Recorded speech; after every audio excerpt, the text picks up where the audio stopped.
Supervisor Powers. O good and gracious Creator, you have so linked our lives one with another that all we do affects, for good or for ill, all other lives. So guide us in the work we do, that we may do it not for self alone, but for the common good. And as we seek a proper return for our own labor, make us mindful of the rightful aspirations of other workers and arouse our concerns for those who are out of work. Bless us all this labor week. Amen. Amen.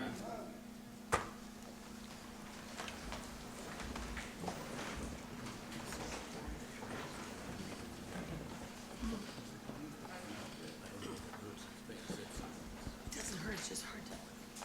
It is hard. At this time, we'll have anyone from the public that wishes to speak on anything that involves the Winnebago County Board. You'll have 2 minutes for speaking. And so anyone that wishes, state your name and address. Should be on, just. On Washington Avenue in Oshkosh. I just want to thank the county board supervisors that responded to my emails about the turning down the grant, for the mobilizing grant. And I appreciate that time because you clearly already put in a lot of time. I was thinking about when you came in today, this is another meeting and there's a lot of people giving a lot of time and you are appreciated. I'm hoping that that you'll reconsider tonight the grant that was turned down at the last meeting. I understand the grant's purpose is to enhance community listening sessions, to better understand the social determinants of physical health and mental health in Winnebago County. And I'm sure you know that those are crucial tools, those listening sessions, for public servants to use in gathering information and planning policy and requesting budget funds. And we know that the more people that participate and the more people that have voice makes for more valuable data. And so I think this grant allows for a broader spectrum of people to be facilitated in this kind of thing. And I'm hoping that that $63,000 can be approved tonight. I think there were several questions that might have been answered since then, and I'm hoping so. So thank you for your work, and please reconsider that vote. Thank you. Is there anyone else? Hello, my name's Connie Konitz. I live at 516 Riverway in Menasha. And I also wanted to speak to you, have a few comments about the grant. Thank you for bringing this back to the county board for reconsideration. I also had written emails to several of you, and thank you for responding. I hope by now that any of you who have had concerns have had an opportunity to review the clarifications that have been shared by the Winnebago County Health Department. As we know, responding to the pandemic and trying to sort out the lessons learned continues to be a huge challenge. And these listening sessions of this grant will be an invaluable tool to better understand the effects of the pandemic. These findings will help understand the gaps and offer guidance to adopt changes that may help to improve county health services so that people can receive the kind of help that they need.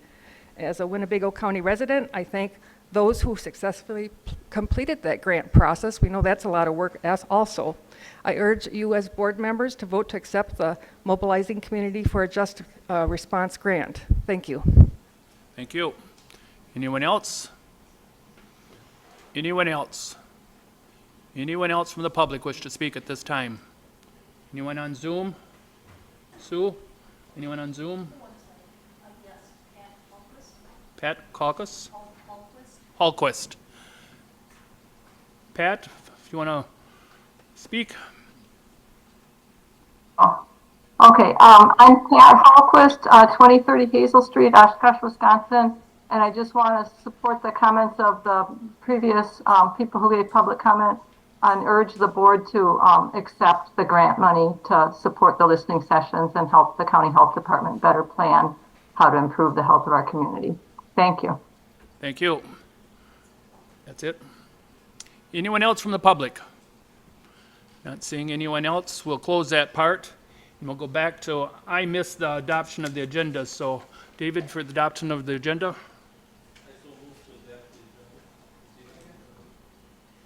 Is there a second? Second, we'll have to make sure, because the girls, they're told that on this machine, although I got Supervisor Cox on this one here, you'll have to go ahead and push in when you want a second, like we had practiced a few other times, so. A motion's been made and seconded for the adoption of tonight's agenda. All those in favor signify by saying aye. Aye. Those opposed say nay. Carried. Reports from committees, commissions, and boards. Do I have anyone for reports on committees, commissions, and boards? Supervisor Norton. Thank you, Mr. Chairman. I'll just quick report. I'm a member of the NACO membership committee, and we had a call meeting today, and what they are trying to do, incentive to get more county board supervisors involved in committees, is that if I can find, or someone, if we can find 3 unique members who are not been a member of a NACO committee, that they will get their next registration for free at the next conference. So that's what they're trying to do. They're trying to reach out and get more people involved to show the importance of NACO. Thank you. Thank you. Anyone else wishing to? Anyone else wishing to speak? Anyone else? Not seeing any. That part is closed. Anything from the clerks? No? Okay, next thing on the agenda is the county board's chairman. Rebecca Nichols is excused this evening, and I'm going to ask the director of administration, Mike Collar, to go ahead and explain. We're not having our ARPA meeting again, and I'm going to let him tell you why and explain when he's looking at next. Our ARPA commission meeting had been scheduled for September 13th. It turns out, is this Push finance. what's the other one? Too many microphones, thank you. No, our ARPA Strategy and Outcomes Commission meeting had been tentatively scheduled for September 13th. It turns out that is the last day for the executive to make changes in the executive budget, so it's really bad timing. We've been working very hard on the budget, are in pretty good shape, but in order to have materials ready to send out with the agenda, we'd like to move that to September 27th, move it down 2 weeks. So we'll still have a September meeting. It'll just be a little later in the month. And of course, we do plan to have a couple of items prepared for the commission to forward to county board for the October meeting of county board. So that would be September 27th, 3 o'clock p.m. in room 120 of the administration building. Thank you. I really have nothing else tonight that I'm going to go on. I'm going to let us go ahead and continue on with our meeting tonight. Try to make up on some of them long ones. So I'm going to go right into a motion to reconsider resolution number 89-08-2022, authorize acceptance of mobilizing community for just response grant MC4JR in the amount of $63,089 to support a just recovery initiative for communities disproportion impact by a pandemic, by the structural inequities, and for all the public health issues. That is just a motion to reconsider now, and that's being brought in by Supervisor Boehm from District 34 and Supervisor Harrison from District 31. And that we'll need a majority vote on that to reconsider it.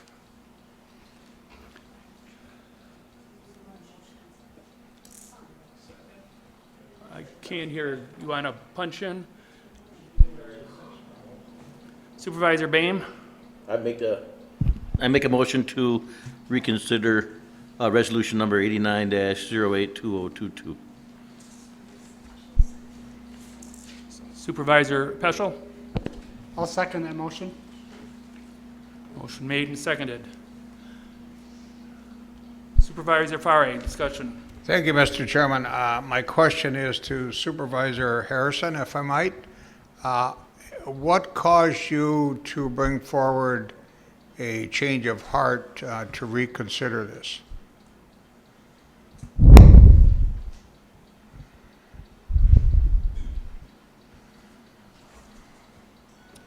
I should say a change of disposition.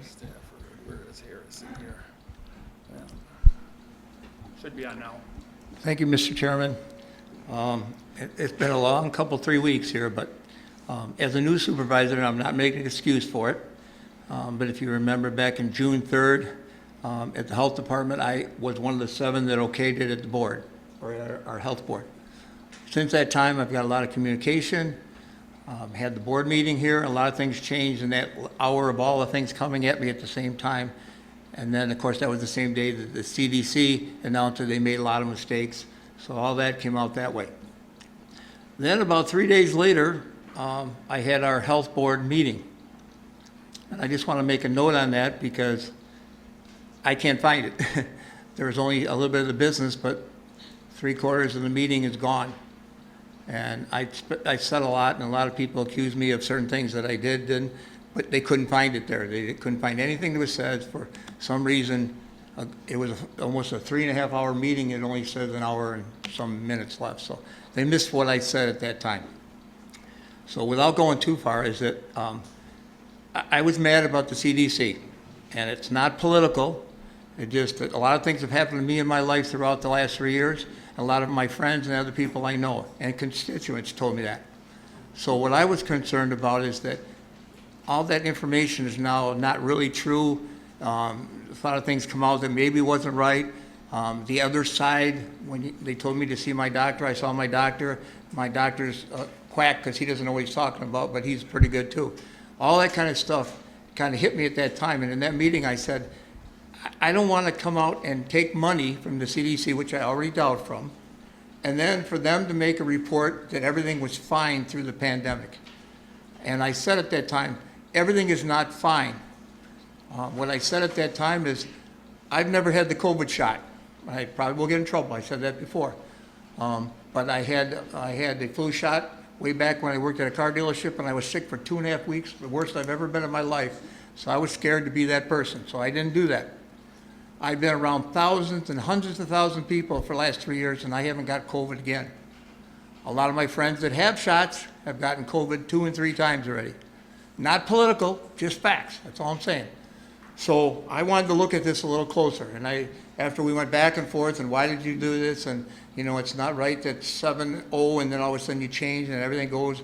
We've never lost a grant before. I understand that. That wasn't what my purpose was. My purpose is that, one, I want the report to be a real report. I don't want it to be everything was great report. So I wanted to look in detail, and I wanted to make sure that we got both sides. We found that we didn't do everything right. The CDC didn't do everything right, and we were doing what they told us. And we didn't do anything right all the time. So we can't admit that. But when we're going to do this, we need to do the proof. We need to give the facts. What about a person like myself that has immunity from the COVID? Never got shot, I've been around thousands of people. That's another side that nobody wants to talk about. So I'm not trying to make it political. I was just making that we need all the information. I don't want to hear one side. I don't want to hear everything was real good. I wanted to make the point that there's more to it than that. And people I talked to about this, they said, well, yeah, you're going to collect all that. First thing I got was, well, first of all, you're doing this meeting tonight. You're costing the county $2,700. But people forget that every once in a while they do these meetings and they have 3 or 4 different presentations to take the pressure off. So I wasn't costing the county money by doing this. That wasn't why I was doing it. Second, they're not going to collect any names, numbers, addresses, or anything about anybody's health that people will be exposed. I wasn't sure about that before. If you look at the paperwork they just gave you, all that's not going to be in there. They're going to do a study, supposedly they told me at that time, all across the board, asking questions about immunity. How about the doctors that everyone thought were not right? Now they say maybe they are. You know, all that information. So I kind of brought out that I wouldn't want to be a part of this if we don't get all the facts. I don't want one-sided facts. So when I looked through all and I found out the money came, it's really coming from the CDC, but it's the health department for the state of Wisconsin and the United States or Wisconsin that's doling out the money, and we're going to make a report to them about what's going on. But I want everything to be in there. And after another 3 hours, we went back and forth and we talked about it, and they can understand that. I admitted that I can change, But I wanted to make sure that a point was made that the information is real. And CDC sometimes gives it differently. It's not political. I think they're wrong. And I got people that said they're wrong. But that's all. And I changed because I said, okay, know my constituents. My mouth's getting dry from talking so much. But anyway, nobody would have their names out, exposure of who they are, what they are. It's going to go to broad parts of our community to find out. There's some people that couldn't get to a doctor, couldn't get to a test. What about those people? And they reassured me that they're going to do all these things. And so when I looked through it, and we talked after a long time, Jeff said he was going to bring it back, and I said, okay. And then I said, I'll go again and let everyone else decide. But I spoke my piece. I just wanted this to come out. And if people accuse me this is a conservative thing, or Democrat or Republican, that's not what I did it for. I came to this job to be fair to everybody, but I cannot walk away from the pandemic without it coming out.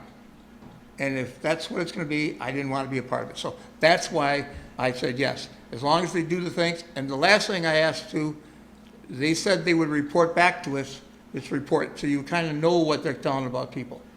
But I think information of all things that happened.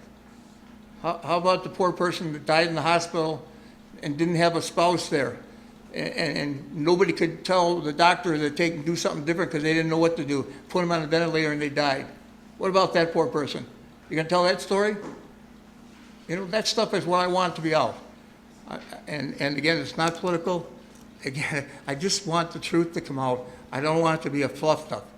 So after I looked at it and I made my decision after reading it, I wasn't happy that my section of, I said all this at my health board meeting disappeared. I felt bad because people were really coming at me thinking that I switched sides and got goofy. But if you would have listened to that and listened to our county board, I didn't change. I'm just getting the facts out, and that's why I did it. I hope that answers your question. Thank you, Mr. Supervisor Harrison. I find that to be a very heartfelt explanation, and I certainly do appreciate it. Thank you. Thank you. Thank you. Supervisor Bender. I would ask supervisors that voted against this last month to reconsider and vote for it this month. I have faith in our health department. I didn't vote for Resolution 1108. I didn't believe it was necessary, but it wasn't due to the fact that I didn't think our health department was inadequate. I think they're asking for this information. They took the time to write for this grant, to gather this so that they can help the community when the next pandemic comes. And if we're not going to take their advice, then why do we have them? They're there to oversee this county and make sure that we do things so that the next time a pandemic comes, we can basically maybe have more information and address it better and don't have so many casualties and injuries. And I did get 3 of the COVID shots, and I never got COVID. And I was in Texas, and my wife's 2 sisters, they didn't, and they got COVID. They took them both to the emergency room. I don't know if it's right or it's wrong. That's not my job, is to tell somebody if they should get a shot or if they shouldn't get a shot. That's your job to make your own decision. But this information will help doctors, nurses, and people to make decisions in the future. So I think we should give them the $65,000 because the information is going to be collected one way or the other, and we can just pay for it from Winnebago County's taxes, or we can basically pay for it through this grant. And I would rather take the money through the grant and maybe give us a little tax relief when it comes time to budget time. So I urge you to basically, if you voted against this last month, to vote for it this month. Supervisor Sotero. Thank you, Chairman.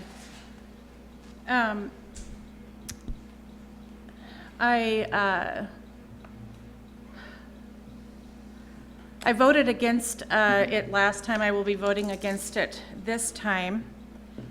I appreciate Director Guerin's time. He spent about a half an hour with me on the phone when I first got this mailing, that it would be reintroduced. My first question is, what is the end game? What are we trying to accomplish? What's the end game? And I really struggle with that. The second thing is, I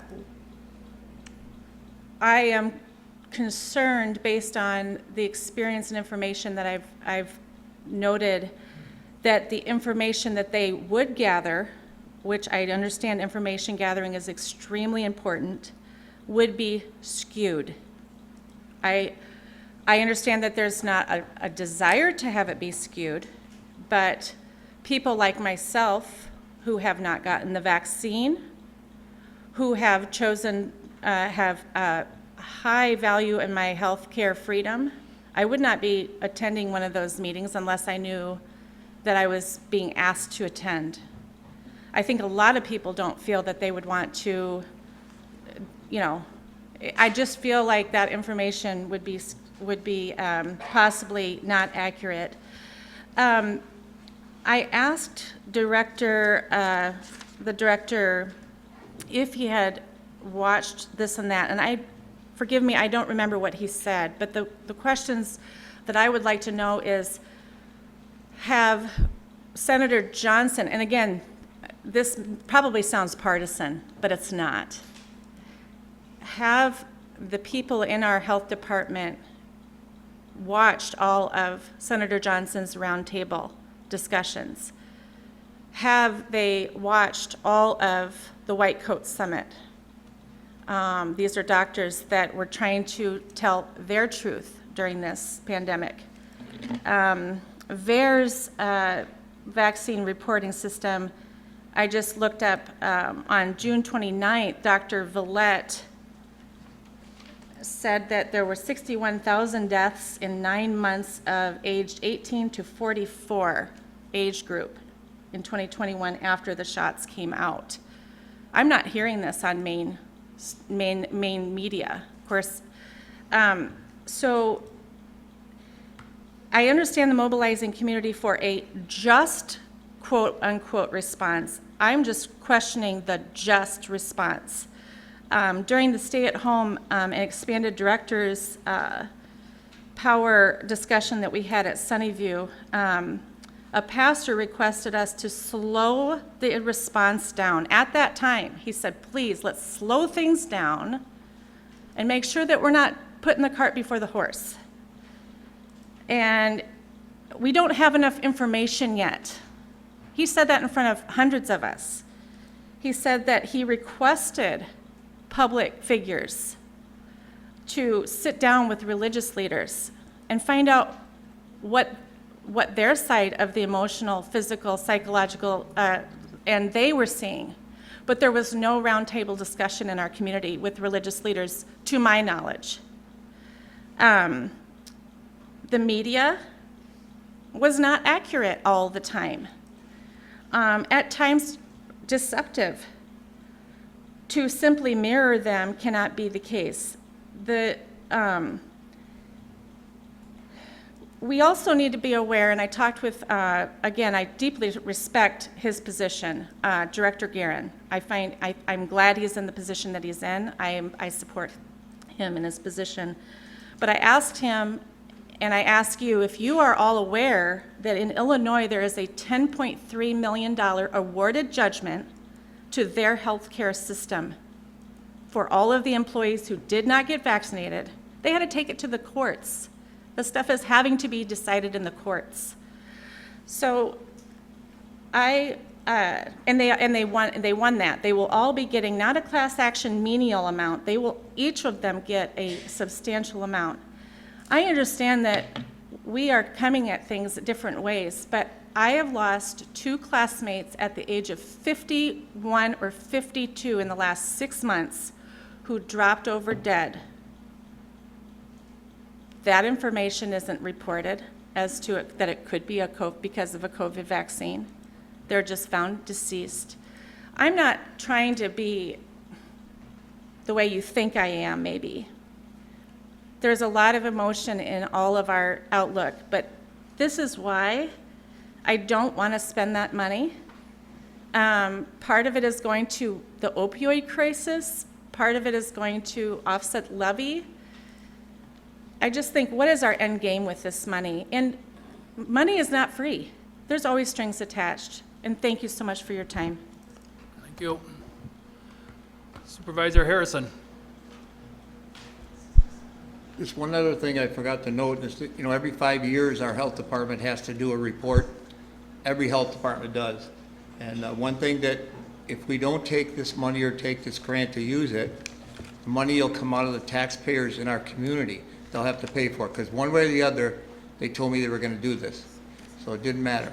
So I would rather, this is kind of cold, I'd rather take the nation's money that's already there than to take our community and our people here, 63,000, as long as they do what I said. So that's another point, that it's not coming out of our community's pocket, but it will, because they're gonna do it if we don't do this, if we don't pass the grant. Thank you. Just so we all remember, this is just for the motion to reconsider. Supervisor Hanson. Thank you, Mr. Chairman. This will cover either the motion to reconsider, and if it goes through, the grant. I heard what Supervisor Bender said last time at the last meeting. I also take into account Supervisor Harrison's rather heartfelt explanation. So one of the things that I did is, and please bear with me, I went online, and in the search engine I put in structural inequities regarding COVID-19 and structural inequities regarding health. And in the first 3 pages, when you do just COVID-19, these are only the articles of institutions that I recognized the names. Harvard School of Public Health, the Federation of Nurses and Health Professionals, Michigan State University, State of New York, Frontiers Organization, the Lancet, Harvard Institute for Geriatric Nursing, the British Medical Journal, the NIH, studies from Psychiatry Online, the Urban Institute, Science Direct. Again, this is just the first 3 pages of search and names that I recognized. AmericanProgress.org, the Brookings Institute, Yale University in co-sponsor with another organization, UCLA. The research is already there. Perhaps a different conversation is monies advancing for Winnebago County to go through all the information. If you look at just structural inequities in health and you take COVID-19 out of the search engine, easily the first 4 pages were nothing but NIH, NIH, NIH. The research is there. We just need to go through it. It includes, and of the people or the organizations that I just named, it is separated into the African American community.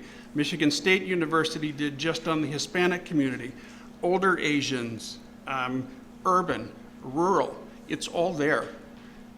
I don't think we need $63,000 to codify what's already known. Thank you.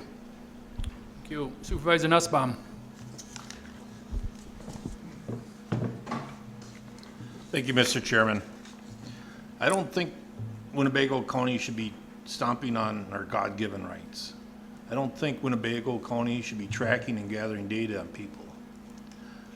I don't think Winnebago County should be receiving money from tyrannical organizations in order to perform questionable activities.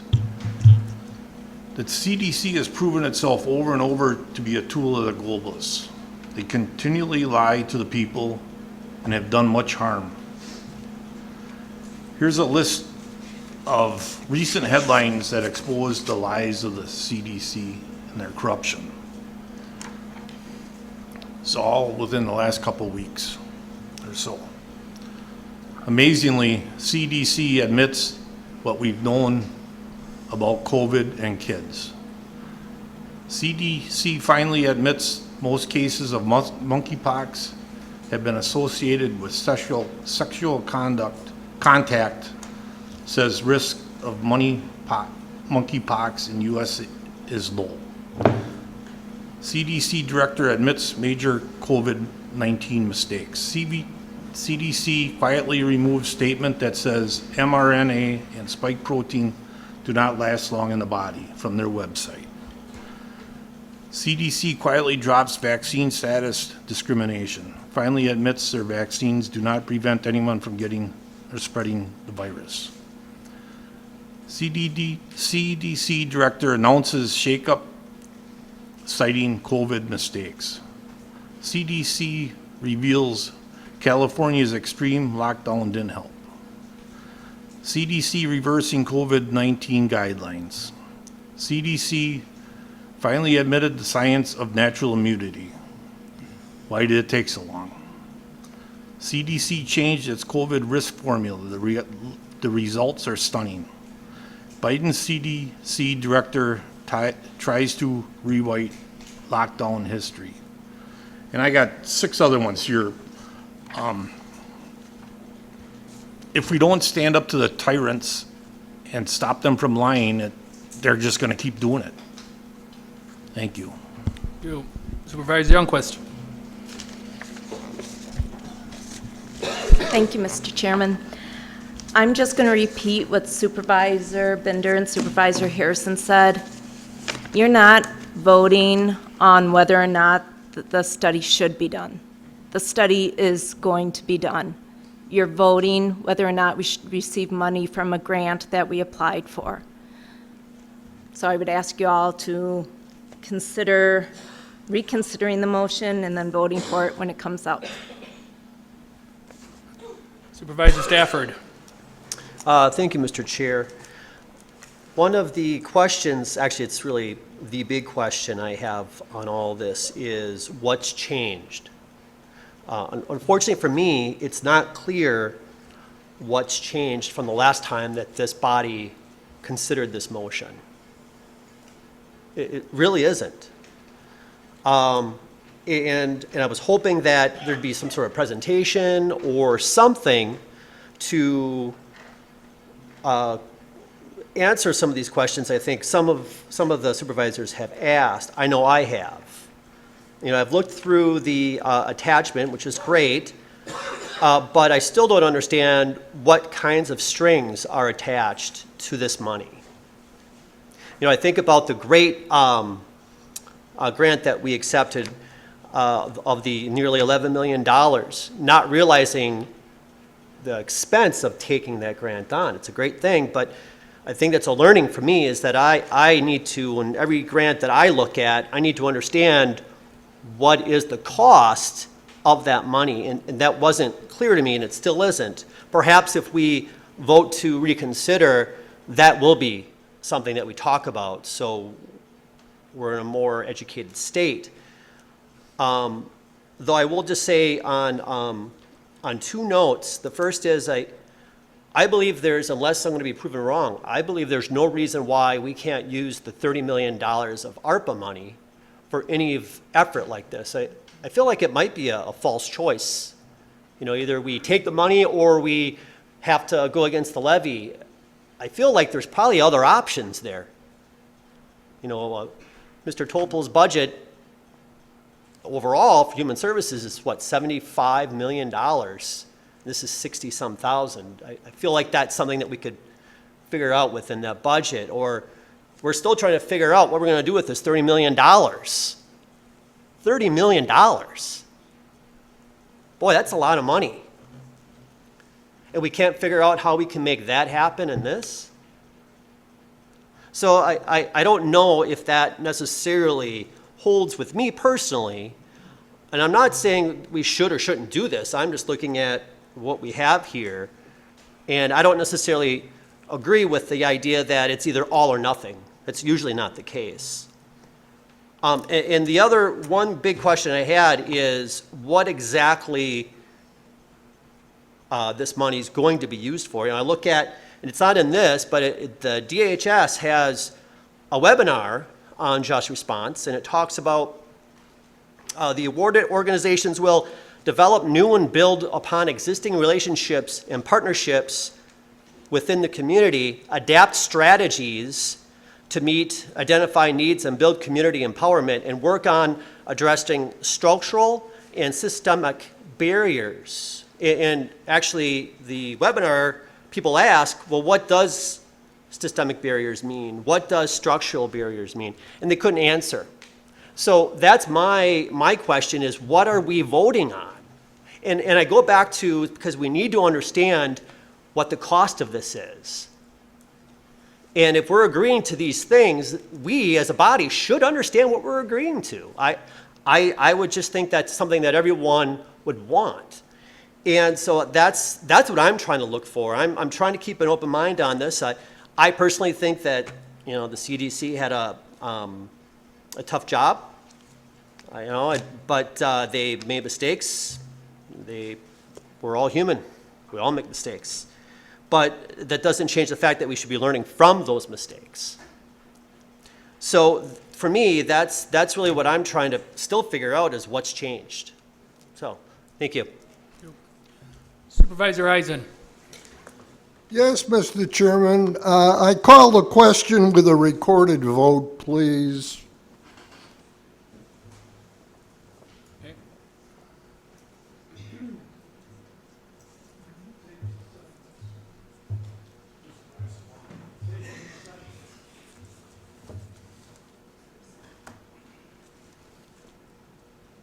You don't hear a second. Got to push in. Got to push in.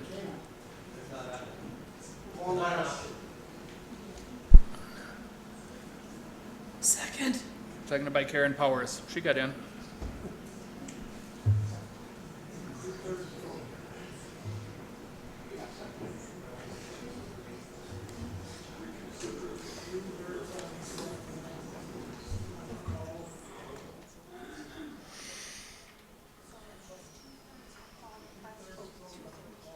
Takes 2/3 to call the question now.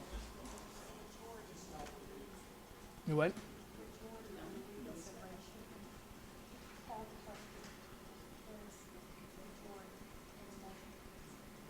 So it takes 2/3 now. Right.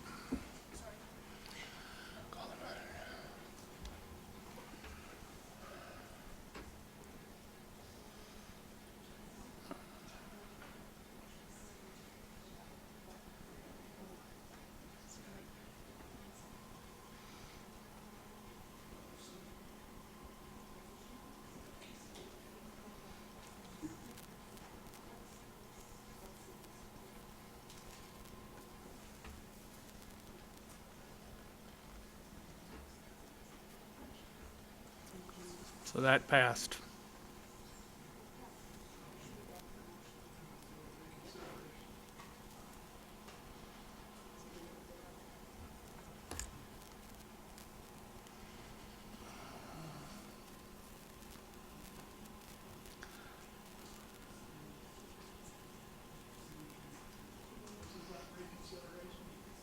That was reconsideration. Yes. Reconsideration.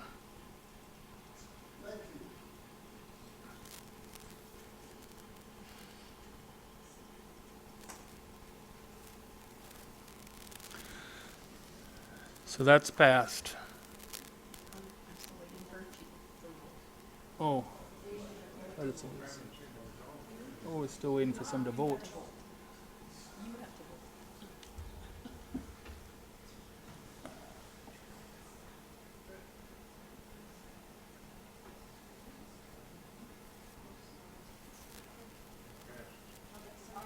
That passed. Yep. That passed.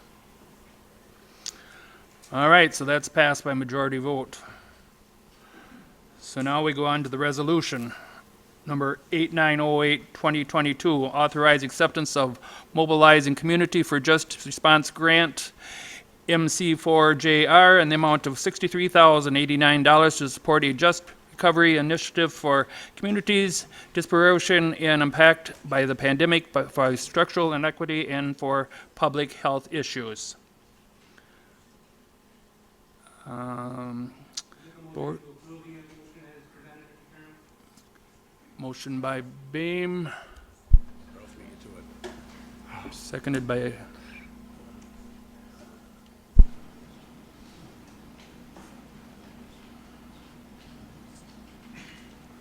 that it?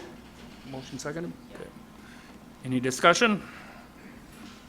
Not seeing any discussion. There we go. Supervisor Estero. So I see Director Guerin there. Does that mean that I can ask him some questions? Yes, Okay. if you'd like to. Director Guerin, what is your goal for this money? Or what is the goal? Thank you for the question. Our goal here is to collect information. We know that, for this particular grant, there are members of our community that didn't do well during the pandemic.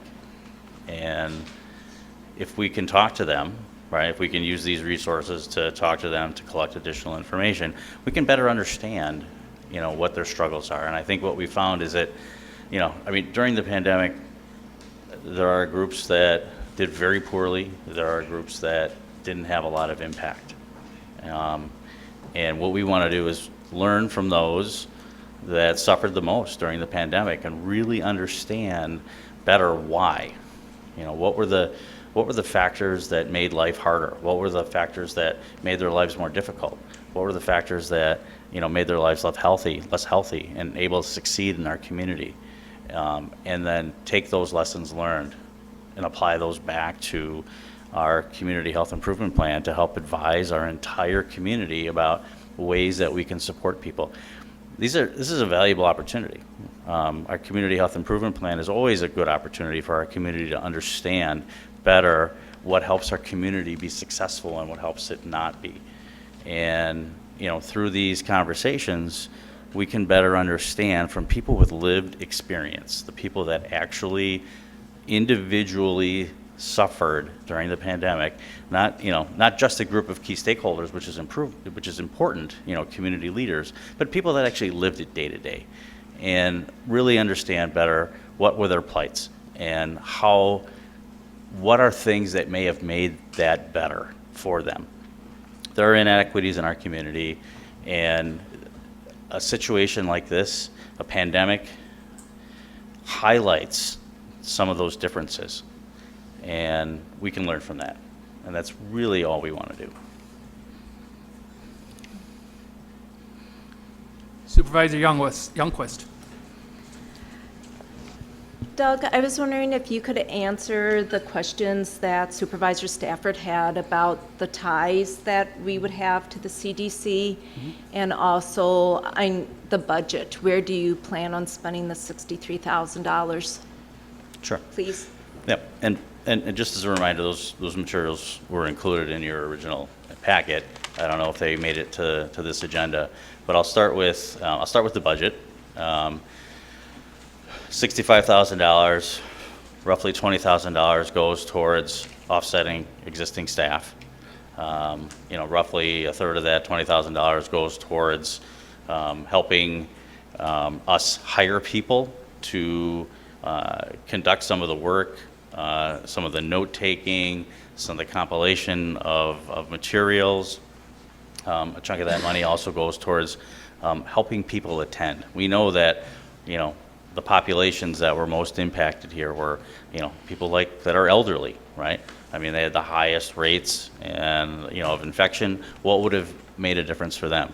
People that live in poverty, what would have made a difference for them? So if we could provide some incentives or compensation in the forms of, childcare or a gift card or something like that for them to tell their story, we'll use a small portion of the funds for that as well. And then it's just to summarize all of the information collected from all of these groups of individuals that are asked very, open-ended questions. We're not striving for any particular answer or outcome here. We just want to truly hear the lived experience from people so that we can learn and come up with themes and ways to inform the community about how we can support those people in our community that really suffered the most. So $65,000, like I said, $20,000 offsets current staff. That'll reduce the cost within the department. About $20,000 goes towards, consultants and contracting, and the remainder goes towards actually holding those sessions. And then the other part, what do we owe the CDC by taking this money? Yeah, so, the funds that were provided for this grant are part of a very large package from CDC to states. The states, within the monies that they're allocated, decide for their state, what is the best way to use those funds? You know, we're not California, we're not New York, we're not Mississippi. You know, what is going to be the best use of those funds here in Wisconsin? And one of many activities that are occurring is information collection. And they said, hey, this is something that we think is valuable here. We want to understand, you know, for Wisconsinites, what are some of the lived experiences and solutions that we can identify, you know, through this process. And I lost track of my delivery there. The reporting to the CDC is really, we report back to the state, and we'll share a report just like we will with the community. We'll share our report with the state with those funds. The CDC basically wants to know, hey, how many people did we talk to? How did we actually use the funds, or how did we actually spend the money? And that's, as far as I know right now, it doesn't go a lot farther than that. They're going to look at our recommendations, but they recognize that money to states is important because not every state is the same. And just like the state of Wisconsin recognizes too, you know, we're not Ozaukee County, you know, we're not Taylor County. What are the things that really matter the most here in Winnebago County so that we can, you know, inform you to make better decisions about how to support the residents of Winnebago County? Supervisor Hanson. Thank you. Supervisor Youngquist brought up what I was going to ask, as well as Supervisor Zestera. Supervisor Stafford addressed some of my concerns, so I would just ask for a recorded vote on this. Thank you. Supervisor Schellinger.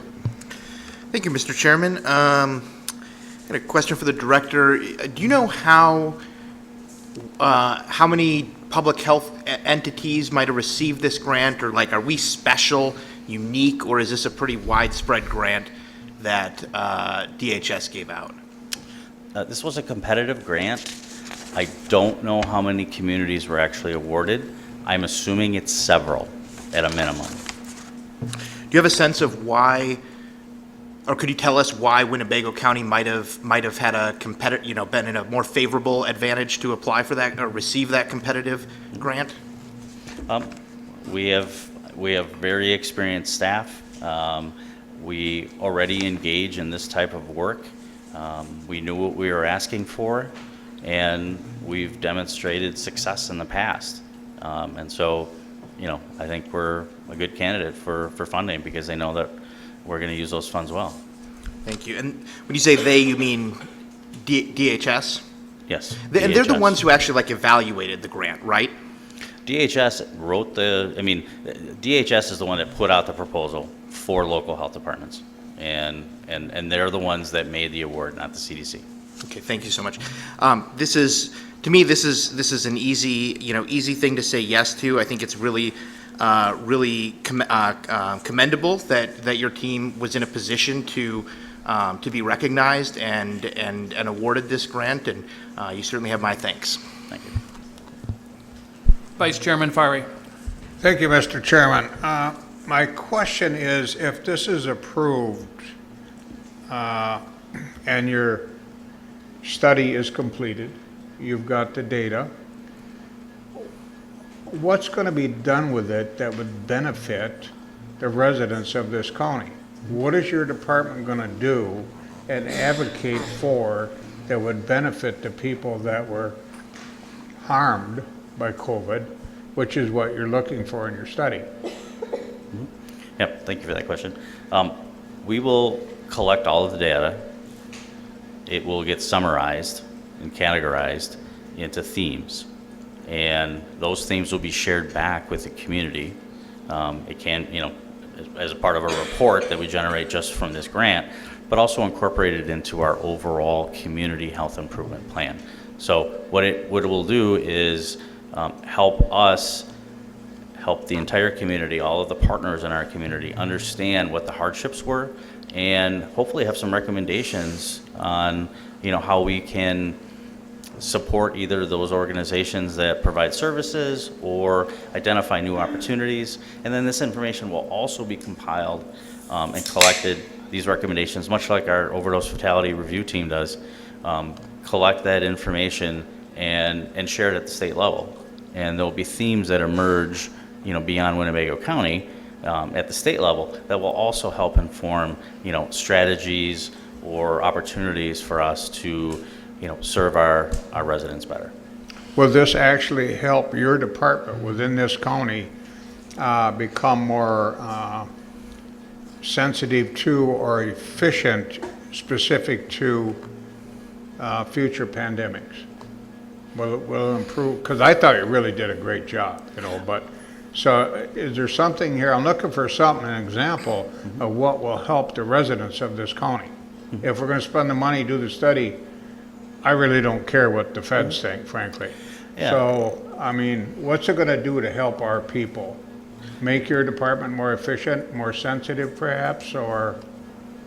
It will, so there's a few different things that can happen with this information. One, it'll inform us, what some of the current issues are, what set people back, what are opportunities to help people move forward now that they've been set back. At the state level, it'll become part of information from other communities like us that are collecting this information and help identify themes at that level. I mean, yes, it'll help inform the next pandemic. I mean, this pandemic is, the experience from this pandemic is nothing like we've ever experienced before. We've never had, we've never had a response from the community. I mean, when we came into this pandemic, we thought, hey, you know what? We have one of the most advanced public health systems in the world. We have the CDC, the premier agency in the world. We can stop these pandemics before they start because we have, such great laboratories and such great reporting systems. And, that just got turned on its head. And we never anticipated in the response that there would be a rejection of science, that it would become political, that, so we experienced challenges with this, pandemic, which, a mega outbreak, which, we're used to responding to, smaller pieces, that, the whole societal piece and challenges of this completely changed our response. And so this, this type of information helps us, understand how do we better communicate in the future, how do we better respond in the future, and not just for pandemics, but for really any outbreak.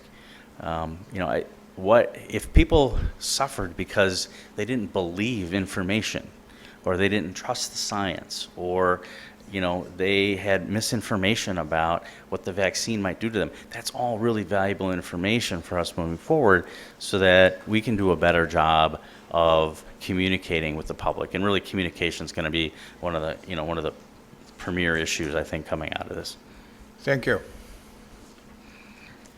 Supervisor Stafford. Thank you, Mr. Chair. So thank you for all the clarifications you've given to this point. Thank you.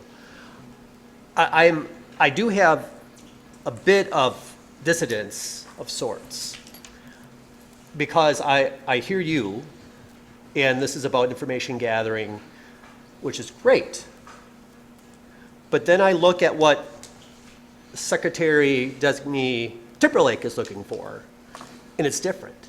Again, it says the expectation is we will develop new and build upon existing relationships and partnerships within the community, adapt strategies to meet identified needs and build community empowerment, and work upon addressing structural and systemic barriers.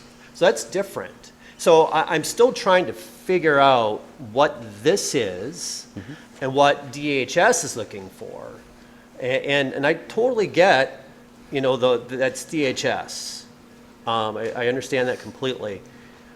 So that's my first question. I don't know if you have any comments other than that's just kind of what you're thinking, how the money will be used and We hope that DHS doesn't come back and demand these things of us. Yeah, the Supervisor Stafford, we're not far off. I mean, we're really, when we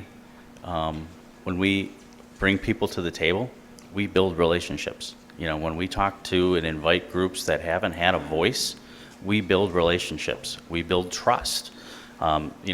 We are looking to, meet with the community where they're at, right? And build trust and have confidence built in their local public health department and in their local government, in you as a board of supervisors. So that is right on. And as a part of those discussions, if we find that, the real barrier for them was, something related to transportation or childcare or, not trusting their medical provider, or those are all pieces of information that are important that help us do a better job with the services that we provide and target those resources where they're actually going to make a difference the most. Right, so my question is more on the adopt strategies. When you adopt a strategy, that implies action, not just creating a database, having that interchange, which is good. I think we don't spend enough time talking with each other, honestly. I think we'd like to shut down conversation if we don't agree with it, and that's wrong. And then working on addressing structural and systemic barriers. I just feel like that's more than just that. And that's and I understand, I hear what you're saying. That's my disconnect. One other question. If this doesn't pass, will you be seeking to do this work via the budget or via ARPA funds? So the Community Health Improvement Plan and the data collection portion of that, which is our community health assessment, already includes components. It just enhances our ability to do that and helps us spend a little bit more money and a little bit more time, working with populations, that were impacted specifically by COVID. Typically, when we do our community health assessment, we're looking at a very broad range of data, primary data that we collect at the health department, secondary data that's available to us through other surveys, at the state or national level. We review that data, and we try to help select and choose priorities and objectives that are going to have a meaningful impact in our local community. And so work like this will occur whether we accept these funds or not. It does offset a small portion of our levy. That levy typically gets applied back to our levy in the future, reducing the burden on taxpayers. For an example, this past year, we applied $800,000 of our reserve to offset our levy, and it saves taxpayers money. We're proposing the same for 2023.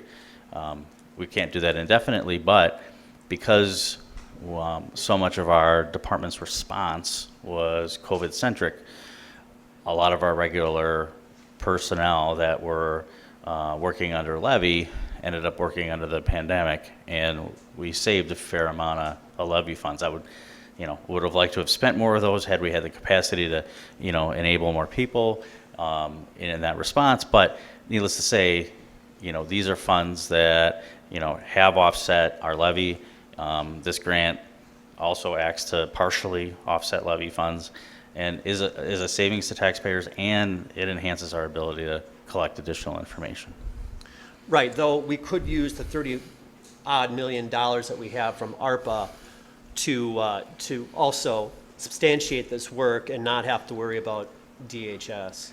Well, if the ARPA Commission so decides, Right. And it's just that much less money that you can target, towards something else. If we take this $60,000, $65,000, then there's $65,000 that if you would have pulled it out of ARPA, that can be used for something else. Right, and just one other, I just have to make a comment.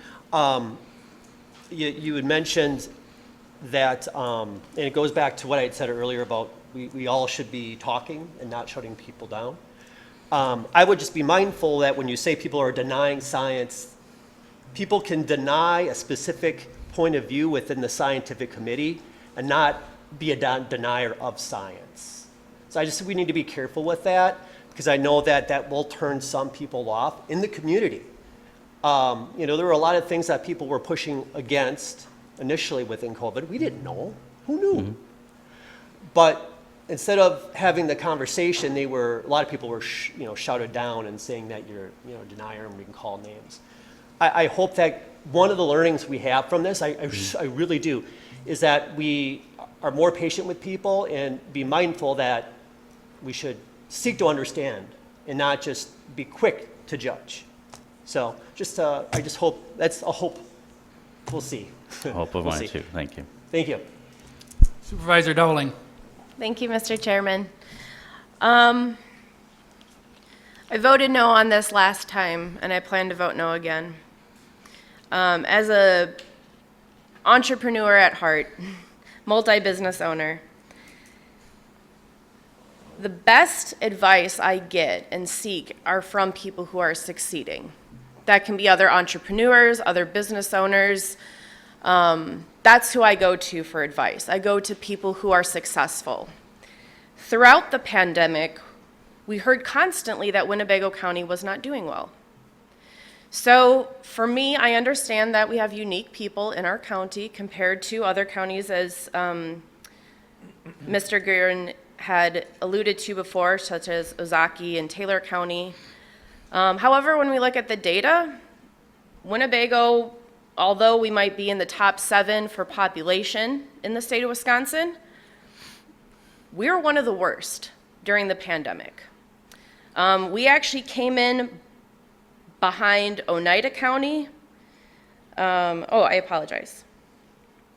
We came in behind Milwaukee County, Dane County, and Outagamie County as far as testing rates and death rates. In fact, Dane County had the lowest death rates in the entire state of Wisconsin, and these statistics are from the New York Times, if anyone is wondering. So I guess it doesn't make sense that we'd be looking at one of the worst counties to collect data from. That makes absolutely no sense to me. I had asked at our last meeting, in the budget that's in our agenda packet tonight, there's an undisclosed line in there for $25,000. And our health director just said that part of that money would be going to use to pay for gift cards for people who participated in the survey. That's a red flag for me. The last thing I'd like to bring up is privacy. Medical privacy is a big issue. The fact that we've been told over and over and over again tonight that the data will be shared, that makes me even more nervous. I do not like the idea of that. With all of this in mind, I move to postpone this resolution until the November meeting.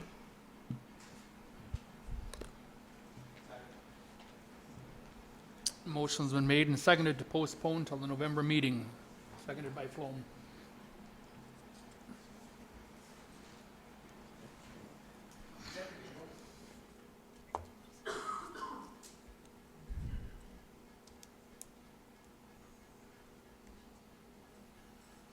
Yes, it is allowed. Pardon? It is allowed to be.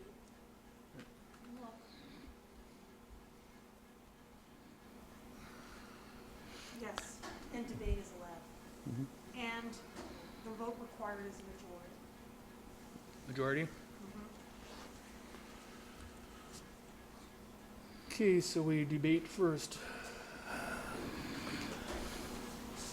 All right, now those of you that lights are on, this will be for debate of it, so. Challenger, Supervisor, I'm sorry. Thank you, Mr. Chairman. Director Guerin, if we postpone this to make a decision at a later date, does that affect the terms of the grant that we're offered? I know sometimes, we only have so much time to complete our portion of that. Do you know offhand if that would affect that timeline? It would mean that we wouldn't be able to sign the contract at this point, and certainly delay the start. I don't know if a delay till November would take us out of standing on it. I guess I would urge you to consider why you would want to delay. What do we gain from that at this point? Thank you. I think we should vote against postponement. We don't know the implications. It isn't clear that there's any genuine motive to learn more from postponement. So far, we've heard a lot of debate that isn't actually about what this resolution is, and I think postponing would continue to incentivize reading into this resolution things that just aren't there. Thank you. Supervisor Nussbaum. Thank you, Mr. Chairman. I'm just wondering what we have to gain by postponing it. I mean, we're this close to settling this one way or another. I don't know why we just can't settle it right now. Can you answer that?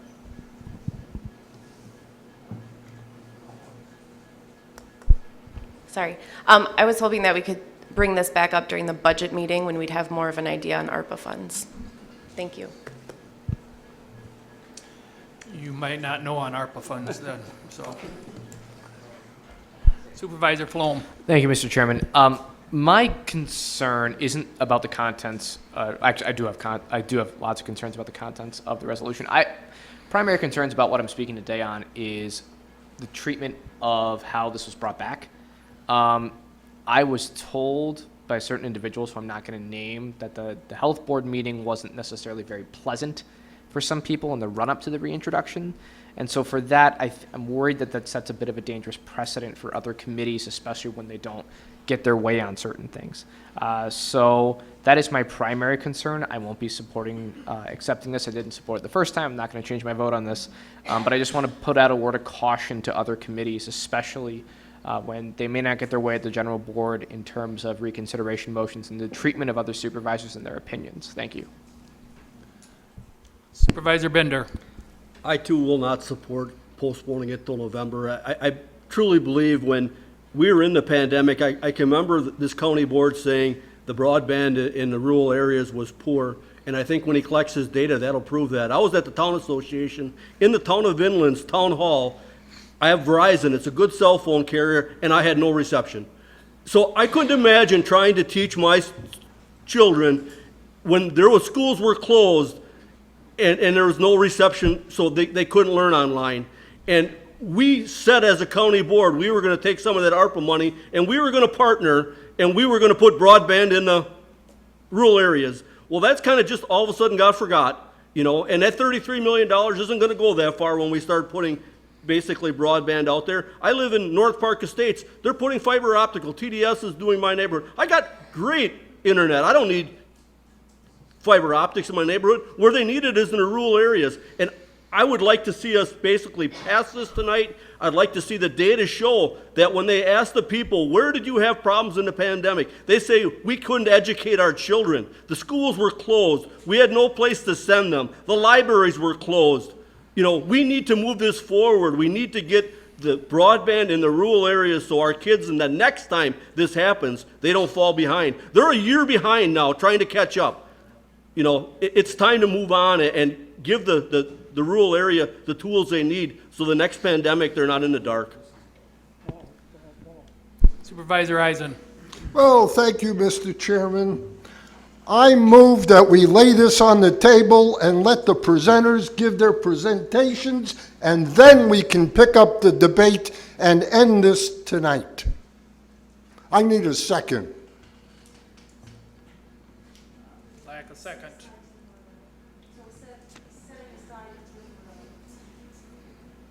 No, he wants it done tonight. Want to lay it on the table and let the presenters give their presentations, let them go home so they don't have to endure this.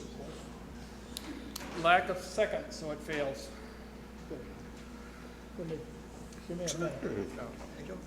Supervisor Cox. Thank you, Mr. Chairman. This is nuts. This is a grant, for God's sake. It's not something that we're going to deal with as far as CDC. It's not something we're going to deal with who has got HIPAA and who wants to be, their information shared with the rest of the state. That's all going to be gleaned out so that the true facts are going to come out as to how and why certain people have failed more than others. Is that not true? That's true. Okay, so why don't we just let the grant come in the way it's supposed to come in, use the grant, and if we come short, we'll talk about ARPA money later. Okay? That's all I got. Supervisor Cox, I appreciate that, and Supervisor Norton. Thank you, Mr. Chairman. I'm with others, and I don't see any point in delaying this, and I want to take this opportunity that I'm a little upset at comments made about the health board meeting, because I think the health board meeting, when we talked about this matter, was a very productive meeting, productive discussion. It was not heated, but it was productive, and we had members between ourselves who talked things out, which we were supposed to be doing in committee and boards and commissions. We had one supervisor log in and said he had some questions, and when the director asked him what the problems the people had, he couldn't answer them. But I thought the health board did a good job with this issue. I commended Chairperson Youngquist ways to ran the meeting. Yes, it was a little contentious, but we did clear the air. Not clear the air, we got things out and we made them, brought out the issues that Doug had to bring out to make sure that we get this passed, get it done. It's a grant. It's going to be done. And I won't talk about it, but I do agree. I don't see any worthwhile why we are going to postpone this. Mr. Chairman, can I say one thing to that? You got somebody else ahead of you. Supervisor Nelson. Yeah, most difficult thing I had during the pandemic, and I had several businesses that were shut down for a period of time.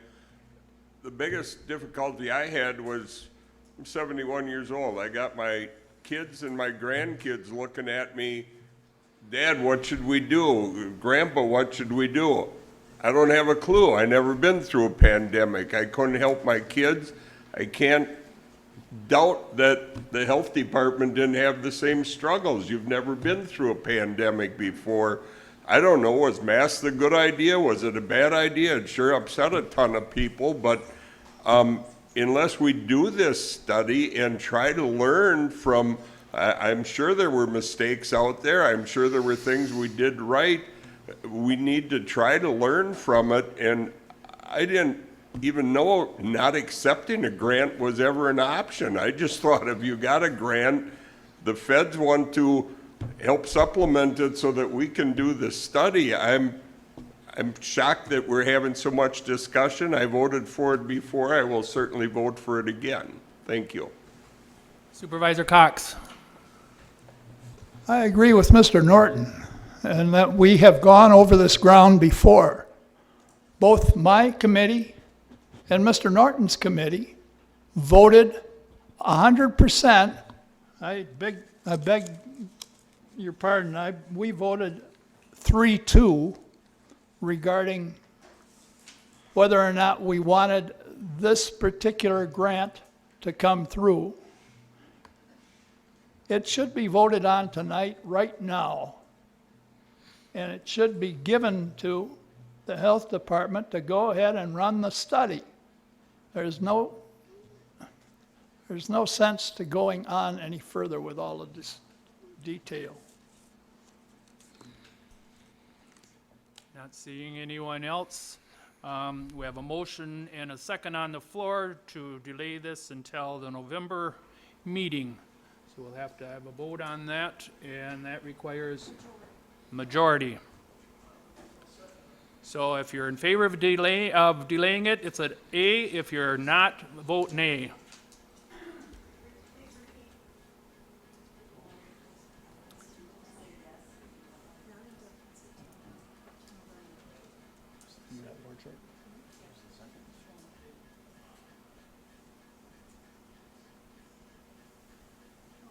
And it failed. So we will continue on.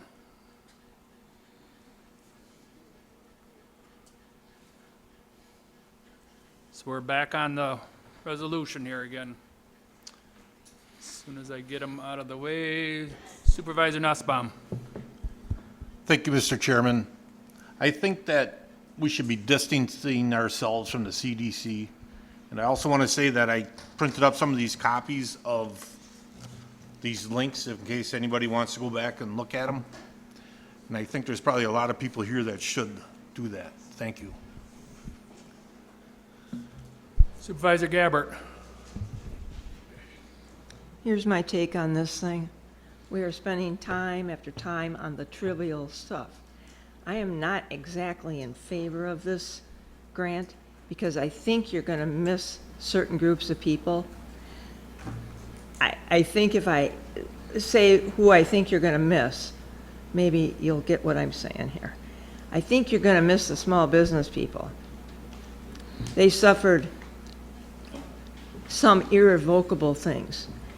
Maybe as an individual owner or as a family-owned business. You know this, I know this. They were shut down or they couldn't do the work they needed to do. I don't want that group missed. That's an important group. Some of those businesses have all sorts of, if you want to call it, side effects from COVID. Seems nobody cares about that. The other thing is, I'm hoping that this grant, whether it comes tonight, comes out of the ARPA funds or out of the budget, does not tag opioid overdoses with COVID. Because those are going to continue until we educate people and do something instead of let's counsel you and see if you can not do drug. And they're still committing suicide. They were before, they're after. We don't seem to get to that problem. So I don't want that skewed that COVID, the numbers will be up, that COVID caused suicides. I'm worried about that side. Then I'm worried about you talking to people you can't get anymore because they're not here, they died. So I'm wondering how you're going to contact the group of people that you're going to talk to. Are you going to publish a meeting and hope people are brave enough to speak at a meeting and people are going to know who's there at the meeting? Whether HIPAA says you can't print their name, somebody's going to see Mr. Smith there and say, oh, he went to those meetings, he had a problem. Could be mental, could be side effects. I'm worried a bunch of groups of people will not be gathered. I think we're wasting a lot of time on 65,000, whether it comes from a grant, and you're a good grant writer. The health department has gotten a lot of grants. So we're spending all this time on 65,000. Whether it comes from the grant or whether it comes from your budget, which I'm sure it could, or from the ARPA money, I don't think it's going to look bad on you, Doug, that you didn't accept the grant. But the guts of the grant, I hope that you reach all the people you need to reach, and it's not a list of people that have contacted you, this happened to me, this happened to me, because there's a whole bunch of people out there that don't want to share their information, so that could skew this. I think I'm going to vote no on this grant because I think you could get it somewhere else, but I'm worried about the privacy of people, and I think it could be skewed, and this is just my take, it could be skewed toward groups of people and not other groups. That's worrisome to me. And with 65,000, I'm not sure what kind of really intense documentation you could get. I was thinking perhaps you have a list of people who got the vaccine. Well, that eliminates the people that didn't, because people that didn't had issues during COVID-19.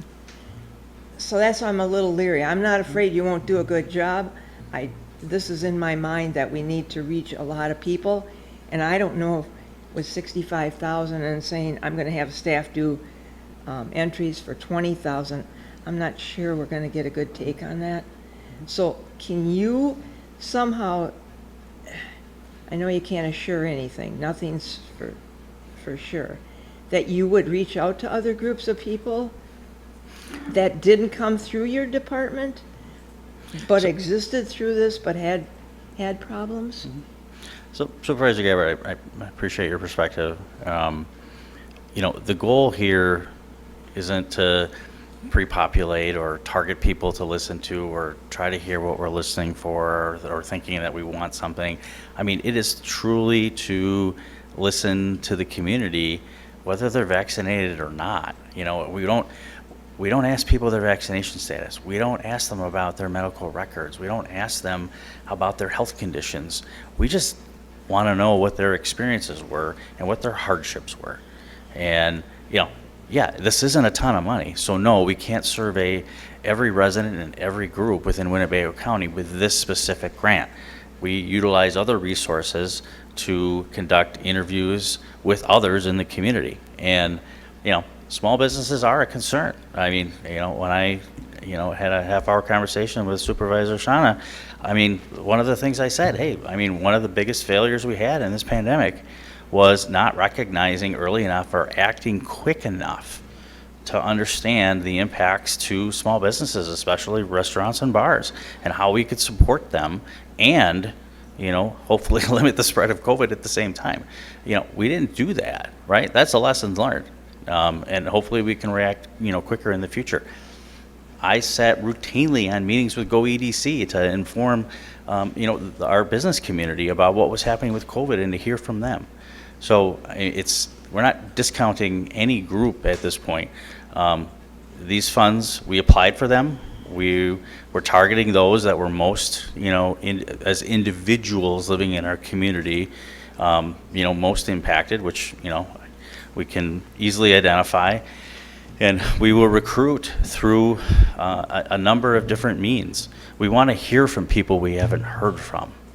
That's really our goal. And we can do that by engaging partner organizations within our community, helping us identify those that, may want to tell their story.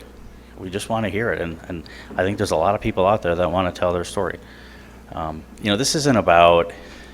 This shouldn't be about trust in the CDC.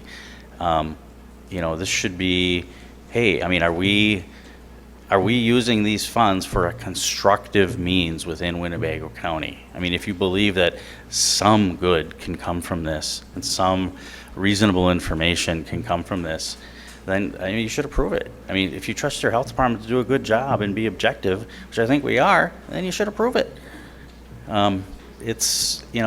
But could you do the same thing within the health department without the grant?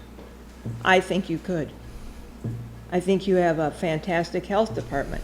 You and I probably differ on COVID and how it was handled. Some things you did excellent, some things not. We all do that in our life, okay? But I do believe your department could do it without the grant through other budgetary avenues. I'm sure that if we try to target or, repurpose funds from one place to another, we can make it happen if this is a priority for the board, right? Right now, we're just, we thought this was a worthwhile pursuit.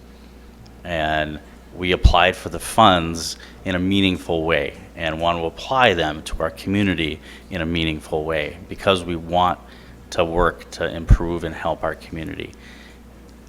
I'm hoping that's enough to. Do you see the end game if you got the grant and you did what you could do with the $65,000? There is an end game you're over and done with. You don't need to come back in another year and say, we should update this. It's just a one-time shot, right? This is a one-time grant. If there's another grant opportunity in the future that we think is worthwhile pursuing, then yeah, we'll go and we'll come and ask you guys to approve it again. But at this point, this is a one and done. And we, collect the information, produce a report, share it back out. You'll get to see, all of you can see what the results of that were. What did the people in our community say, or what did these, populations in our community, okay, it won't be every population in the community, but what did these populations in our community say that we can add on to the information from the rest of our community say, and, help us move forward better together. Do you have specific populations in mind? Yeah, absolutely. I mean, those that are most impacted by the pandemic. I mean, people that live in rural communities, people that are more advanced in age, people that live in poverty. Those are all primary populations that generally did worse during the pandemic. And there are others, and we'll do what we can with what we've got. Okay, thank you. Supervisor Eisen. Well, thank you, Mr. Chairman. From the tenor of the debate tonight, I think there's a need for the help of a grown-up in the room, a grown-up that makes the budget. And with that, I would beseech the chair to call up the county executive to give this board a recommendation on how to proceed with this issue. He's the one who's going to have to find the money to have the work done. If that's what the board would like. I'll second that. Motion made and seconded.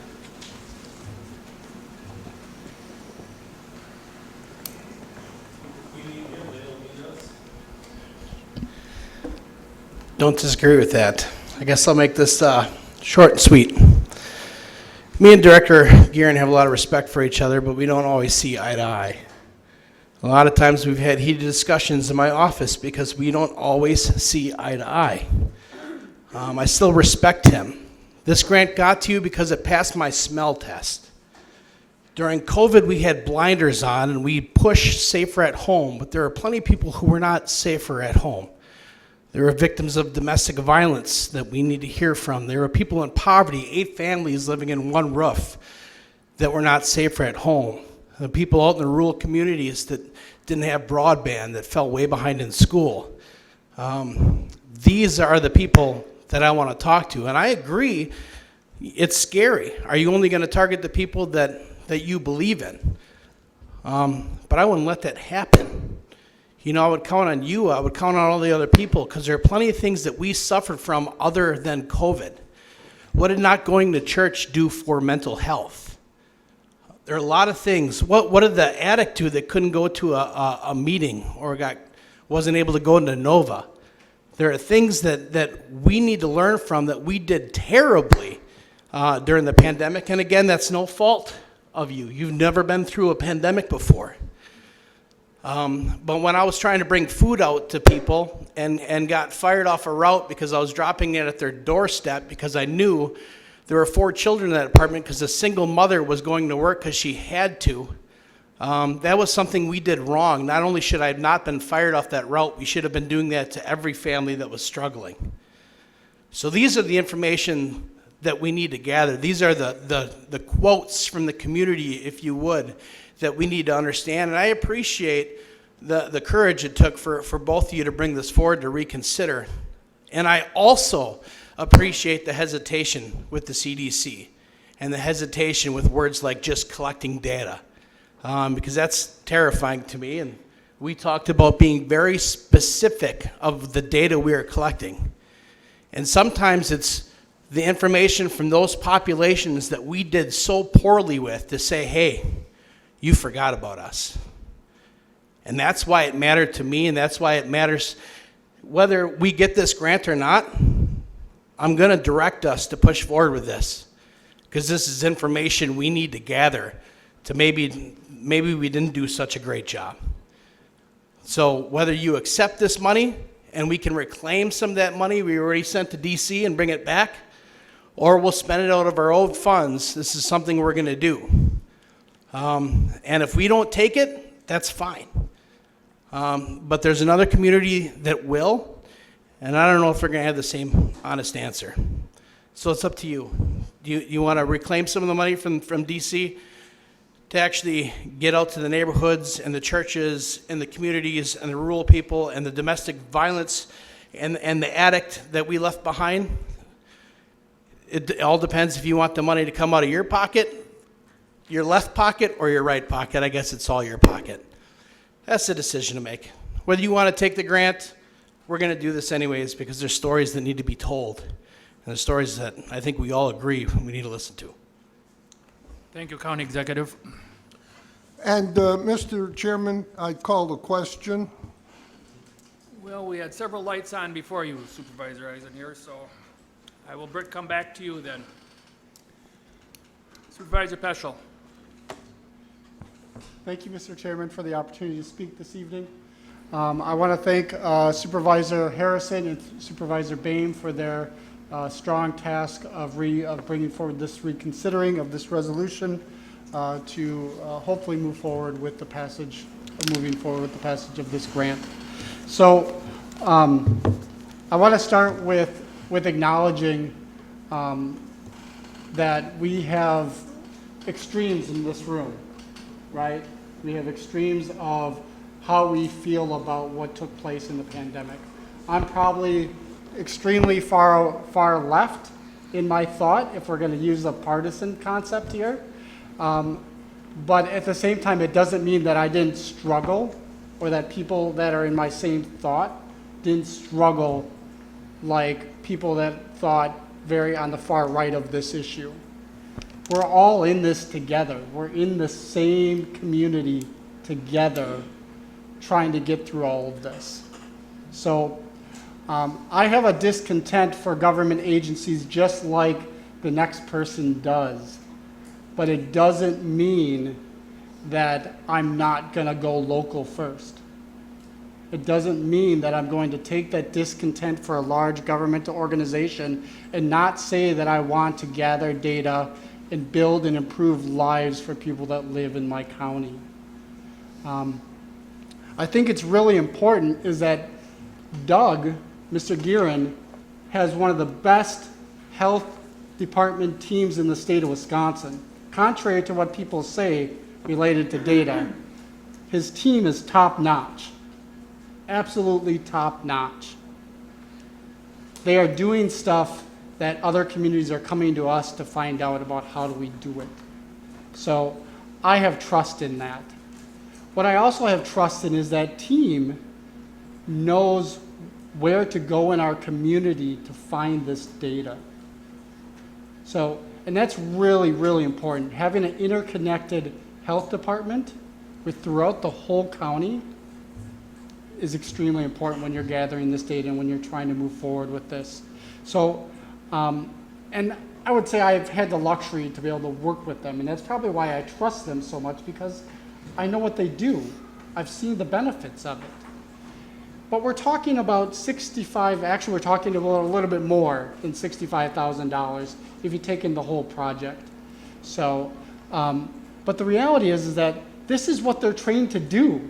Exactly what Doug is up here promoting for, the government, through the state government, wants to give us dollars for, to do exactly what they're trained to do.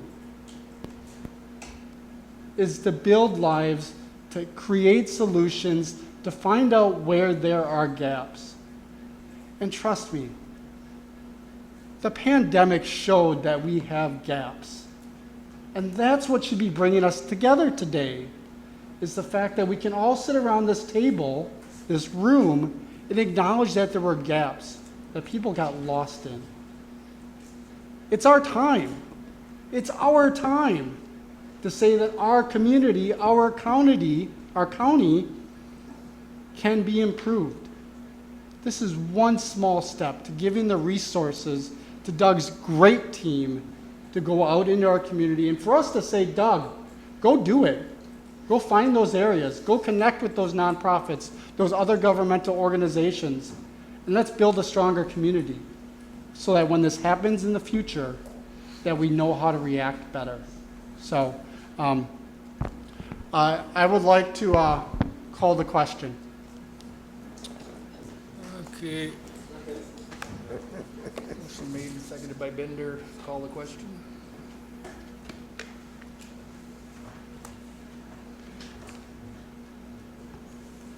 Second. We got a second already.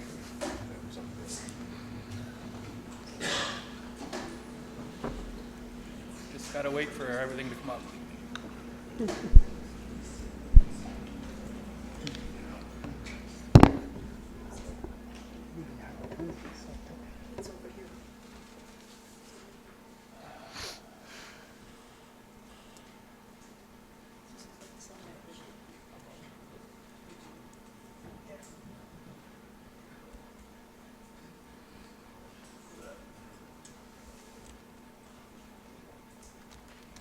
voting on calling the question.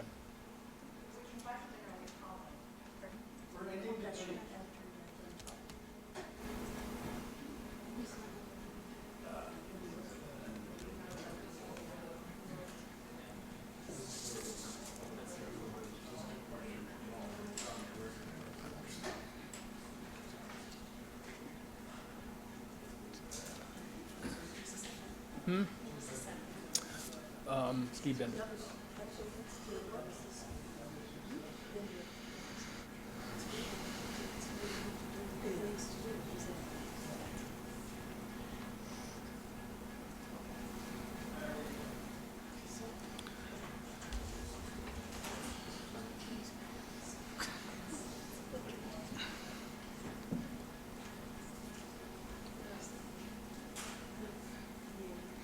That passed 33-2.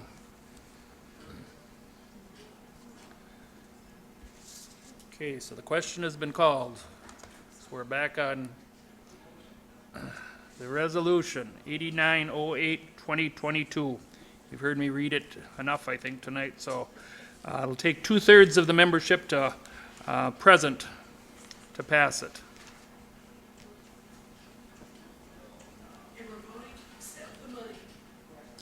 Right. If you vote A, it'll be to accept the $63,089 in support. If you vote no, it's against it.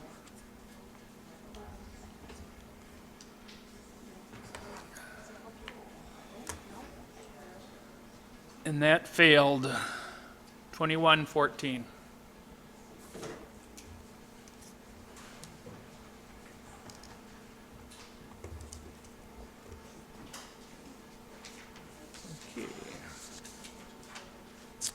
All right.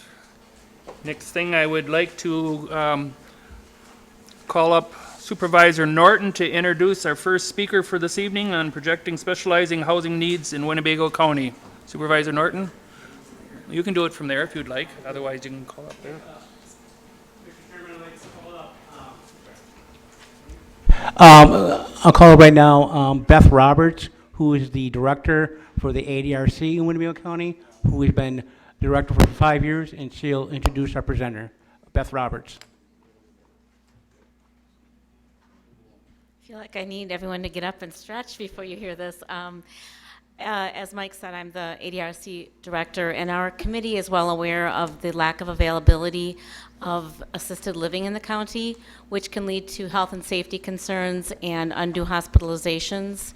We wanted to find out more to what the extent is of that and availability of assisted living. So we partnered with UW Oshkosh, and I'll let Jeremiah introduce himself, to learn more about that, especially in light of the aging demographics that we can project. The study does not take into consideration the significant caregiver shortage that we have right now, which is existent throughout the county. But it's just about the actual beds and the facilities and the lack of availability there. So I'll turn it over to Jeremiah. I do hope that with you learning more about this, that you can support future endeavors to address the issues. So thank you.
All right, thank you.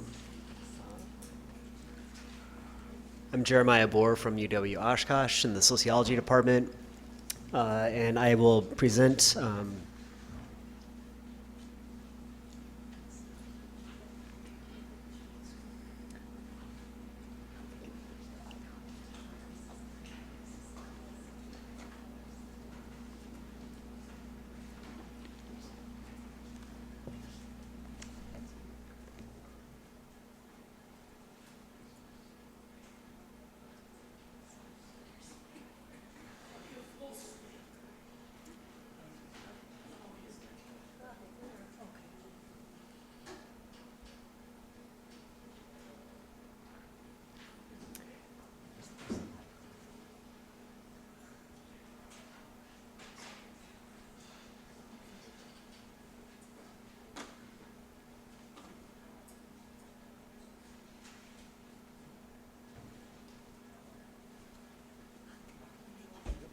All right.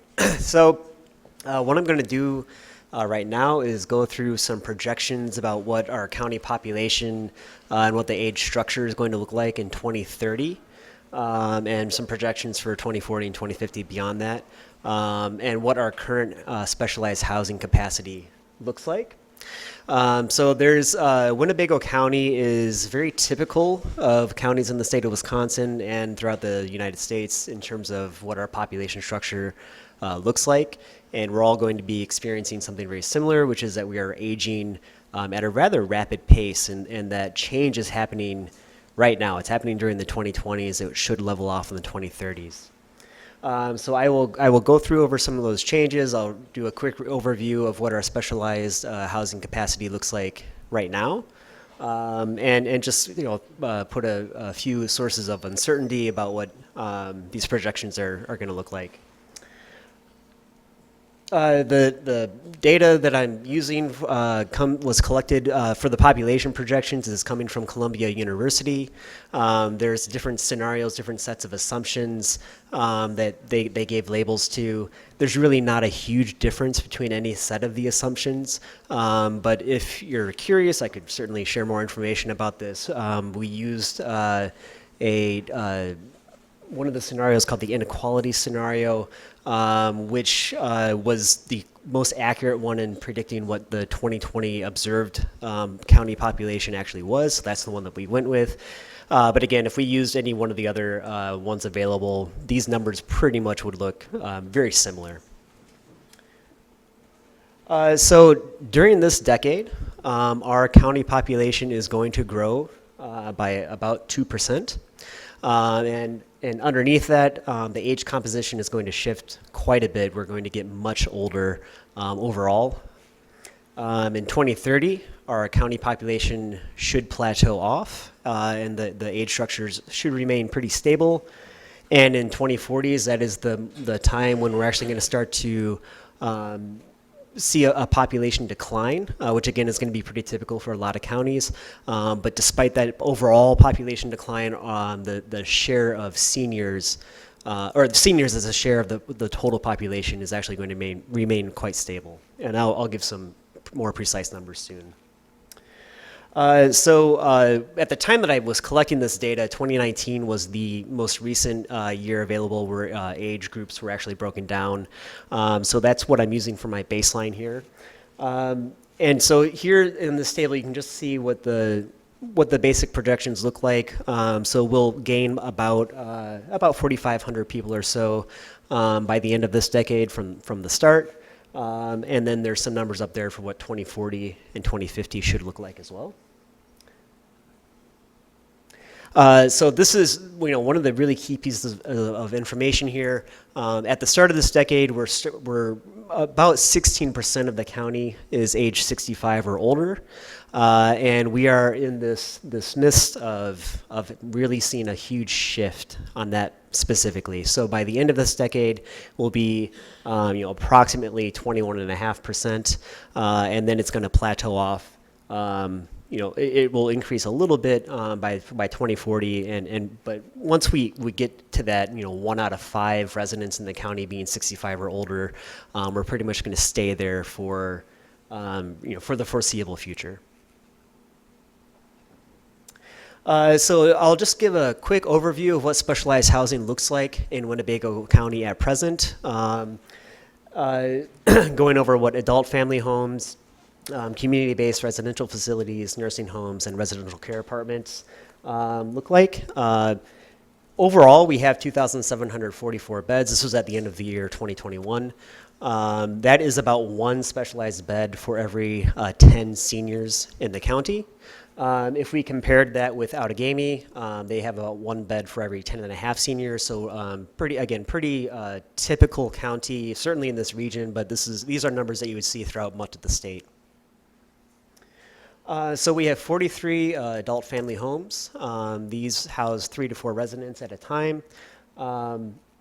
If we look at a map, they're pretty much strung all up and down Highway 41. We don't really see any of these facilities in the western half of our county. Community-based residential facilities. We have 64 of these, about 21 residents on average. These are facilities where you'll get some limited specialized services.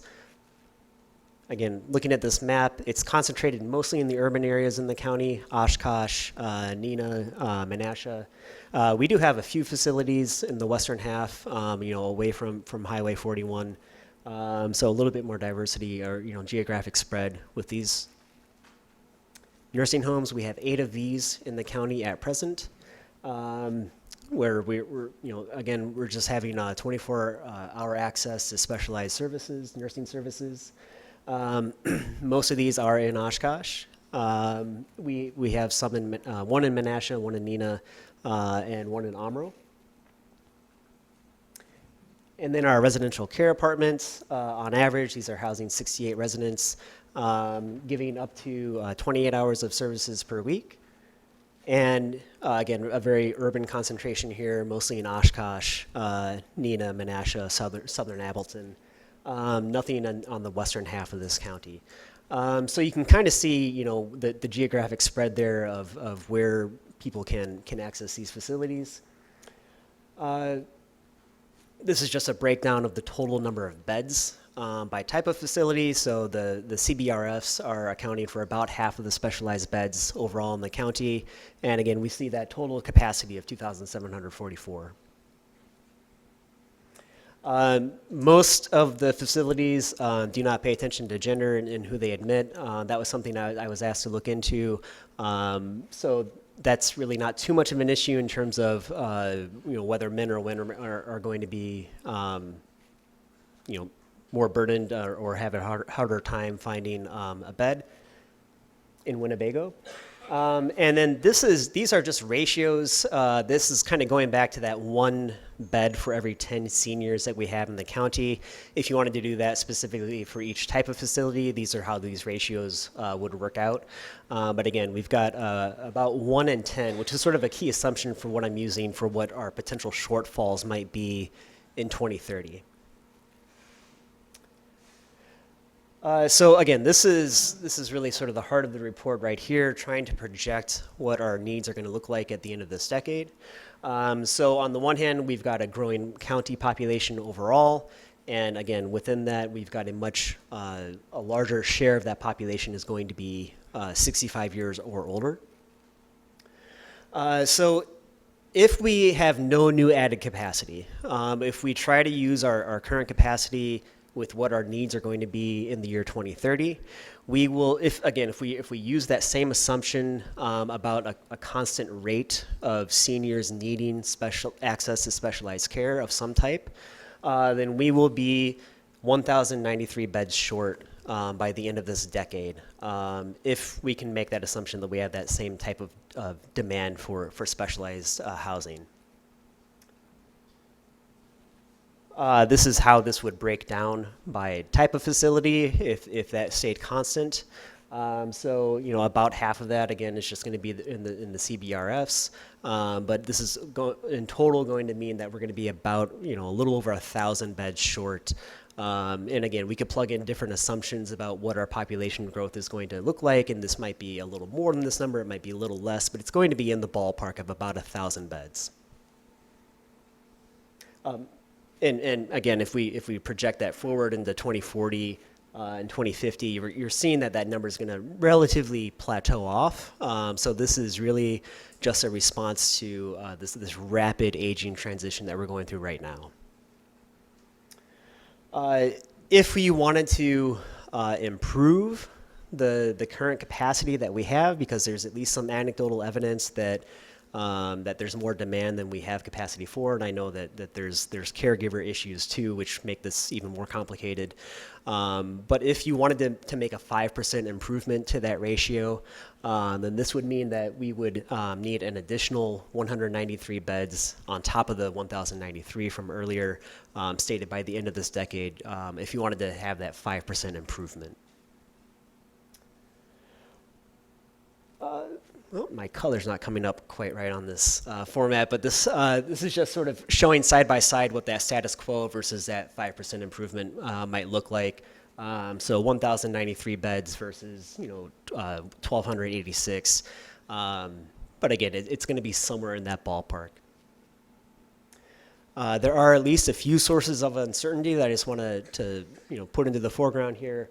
One of this is that all of these population projections were made in a world where COVID-19 doesn't exist. And so how that is going to affect what the 2030 population looks like, it's pretty difficult to quantify. We know it's going to at least affect it around the margins, especially given that COVID-19 does affect senior populations disproportionately. That's something that I could not really quantify, and I don't think it's going to affect these numbers drastically, but it might mean that we have a slightly smaller share of the county being senior than what these projections that I laid out earlier state. But I don't think it's going to be a huge change to that, but not one that I can really quantify very precisely. And another thing that I just want to point out too is that there's a lot of evidence that that the demand that is at present and has been for the last decade or so, that might shift as well. There is a lot of evidence that seniors and people who are going to be retiring are more willing to make modifications to their personal residence rather than move to a specialized facility. So that's something that I would not be able to project what the demand from that population is going to be in 2030. But all of these numbers are really just sort of making this assumption, if we had constant demand, if we had constant capacity and these ratios stay the same, how many beds short are we going to be? And that's really the key takeaway that I would state from this presentation. So universal design housing, that is something that is I think for sure going to see an increase in demand, and that's, I don't have specific numbers for Winnebago County, but nationwide, we probably don't have enough houses that have been converted for universal design, so that's something that it might be one part of the way that we address this issue, because I know that we're probably not going to be able to build this capacity in the time that we have available. So there's going to be probably many different contributions that we'll have to make to meet this demand that we're going to have at the end of this decade. So if anyone had any questions, if you wanted to ask more details or email me afterwards, my information's up here. I can certainly answer questions right now. Supervisor Ellenberg. Let me find it here. Sorry, I was making notes. Hold on, let me find it. I'll go from memory. So what about VA housing? I didn't see anything on there. I know that there's quite a few VA housing also areas here. No? I did not incorporate the VA housing into this. That's something that I could look up and get back to you on that. Okay, and also, I'm in over 55 community at least 2 or 3 times a week, and sorry, there's a squeal. I don't know where it's coming from. And what I've learned, just because I'm in there all the time, is that the hesitance of moving into an assisted living facility, and I know you briefly touched on that a little bit there at the end, about how seniors are wanting to modify their homes a little bit more in order to go into the future of maybe being able to use a walker in the house or what have you. I get that. Or put a bathroom in the main floor as opposed, modify their homes. When I talk to seniors, like I said, continuously, that is probably the biggest hesitation.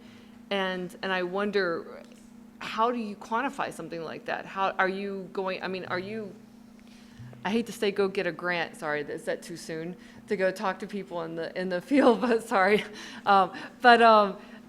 Maybe go out and discuss with seniors more. I don't know how you're getting this data. I know you're just looking at, are you just looking at like census data and so forth? And how can you not get the information with how COVID actually hit the seniors, with death rates and so forth. I mean, that information should be out there that could help, because we're not that big. I mean, we're Sure, not it's- that big of a community. I mean, I would think that you could probably get those numbers. I'm just trying to figure out these things before. I'm assuming we're looking at this data because we're trying to figure out how to build more.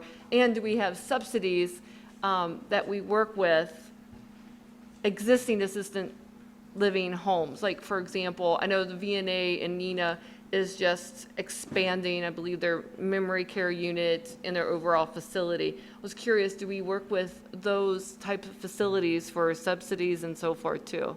Just, these are just questions, so. Sure, I think I lost track of the questions, but. Sorry. Yeah. The COVID numbers, it's rather complicated because if someone, just as an example, why it's hard to quantify into 2030, if someone passed away in 2021 from COVID, would they have passed away anyways before 2030?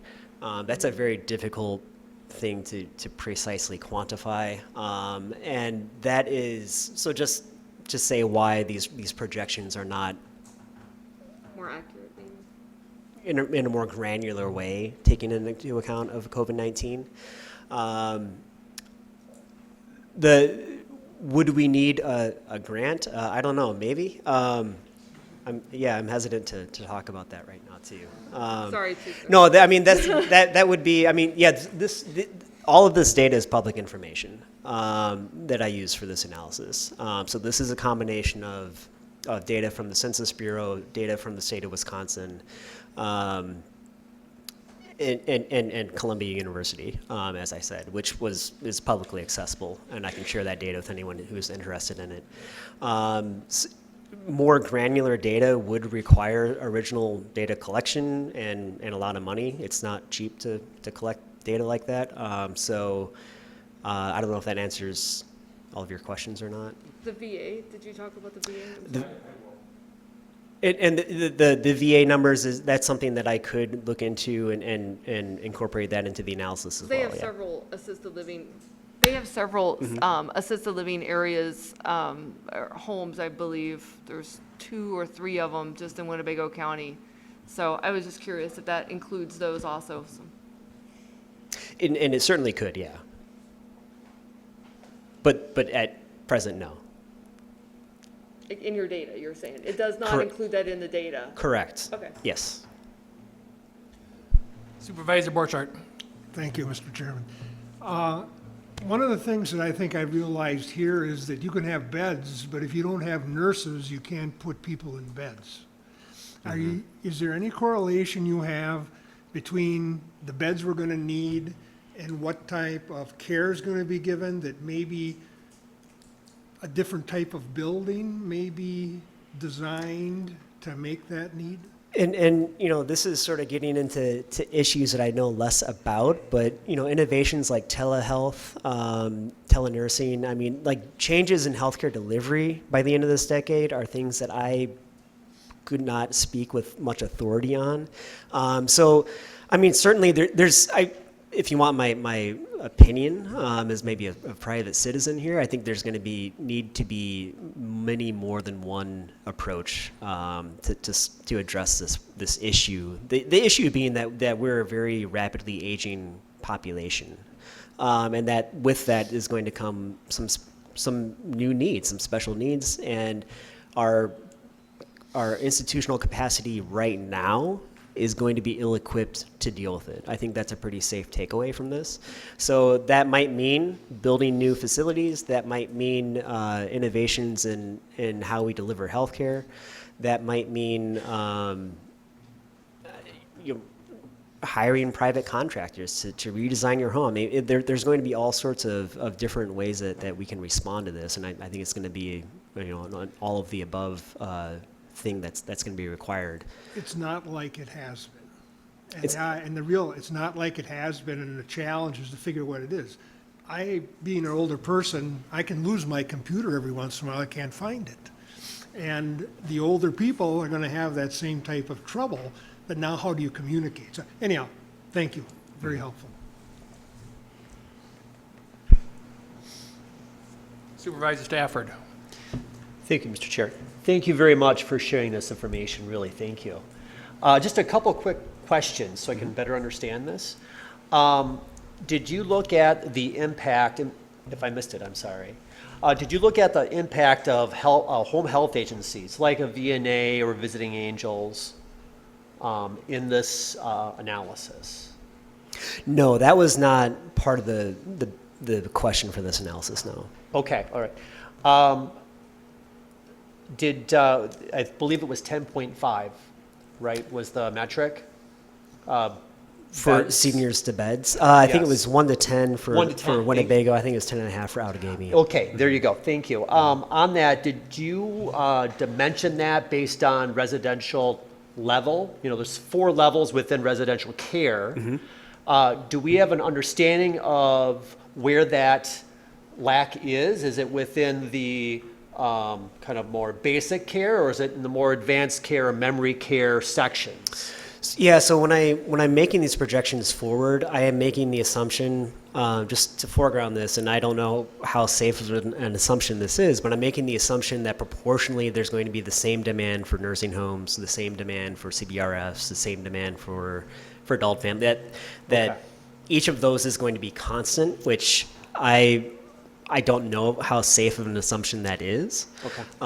So this is really just sort of taking these baselines that we have at the start of this decade, projecting them to the end of this decade, with what we know is likely going to be changes in our county population, and really just making an assessment about what does our current baseline institutional capacity look like given the needs that we'll have at the end of this decade.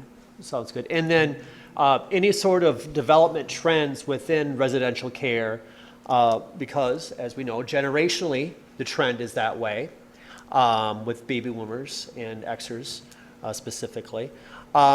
Did you, by any chance, look at any of the impact of future development within those out years as any sort of counterbalance to this number?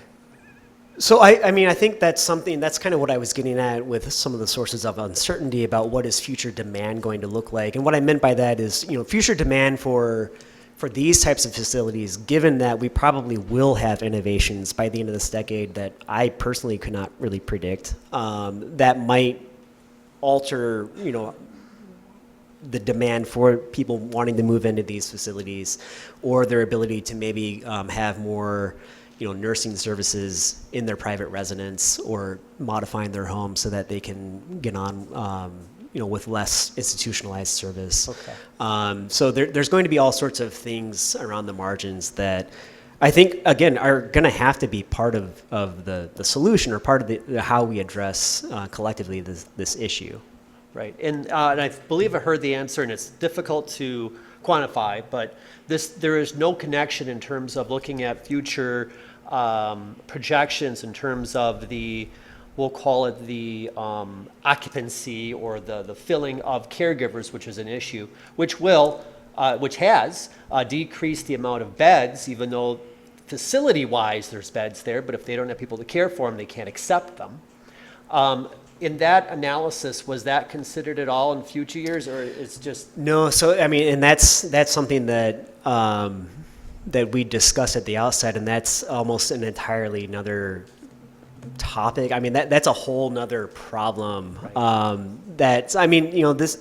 All of these issues are related to, an aging population in combination with the the labor force that's going to be needed to take care of the aging population, and already the imbalance that we might have at present. I guess all I could say is that imbalance is going to get tougher, not easier, going forward. Right. Great. Thank you for bringing this up, and thank you for all your work. Supervisor Powers. Thank you, Mr. Chairman. I appreciate Dr. Boers not wasting money on printing copies of this PowerPoint. But speaking as the person sitting in the room the farthest from that screen, I couldn't read any of it. The only font color worse to use than white is yellow. Looking at your email, just guessing, it looks to me like it says boerjeremiah.edu, and I'm sure that's not what it says. We're being encouraged to use our iPads to save money on paper, and I'm just wondering why this presentation that he spent a lot of time on wasn't on our screens so we could actually read it and see what was going on. Thank you. And I if can answer anyone part wants, of that. This is what he brought in for us, and that's what it was on his point to be put on the computer. So we didn't have it It ahead of was not time. on a computer. We didn't have it on, well, up here you had it.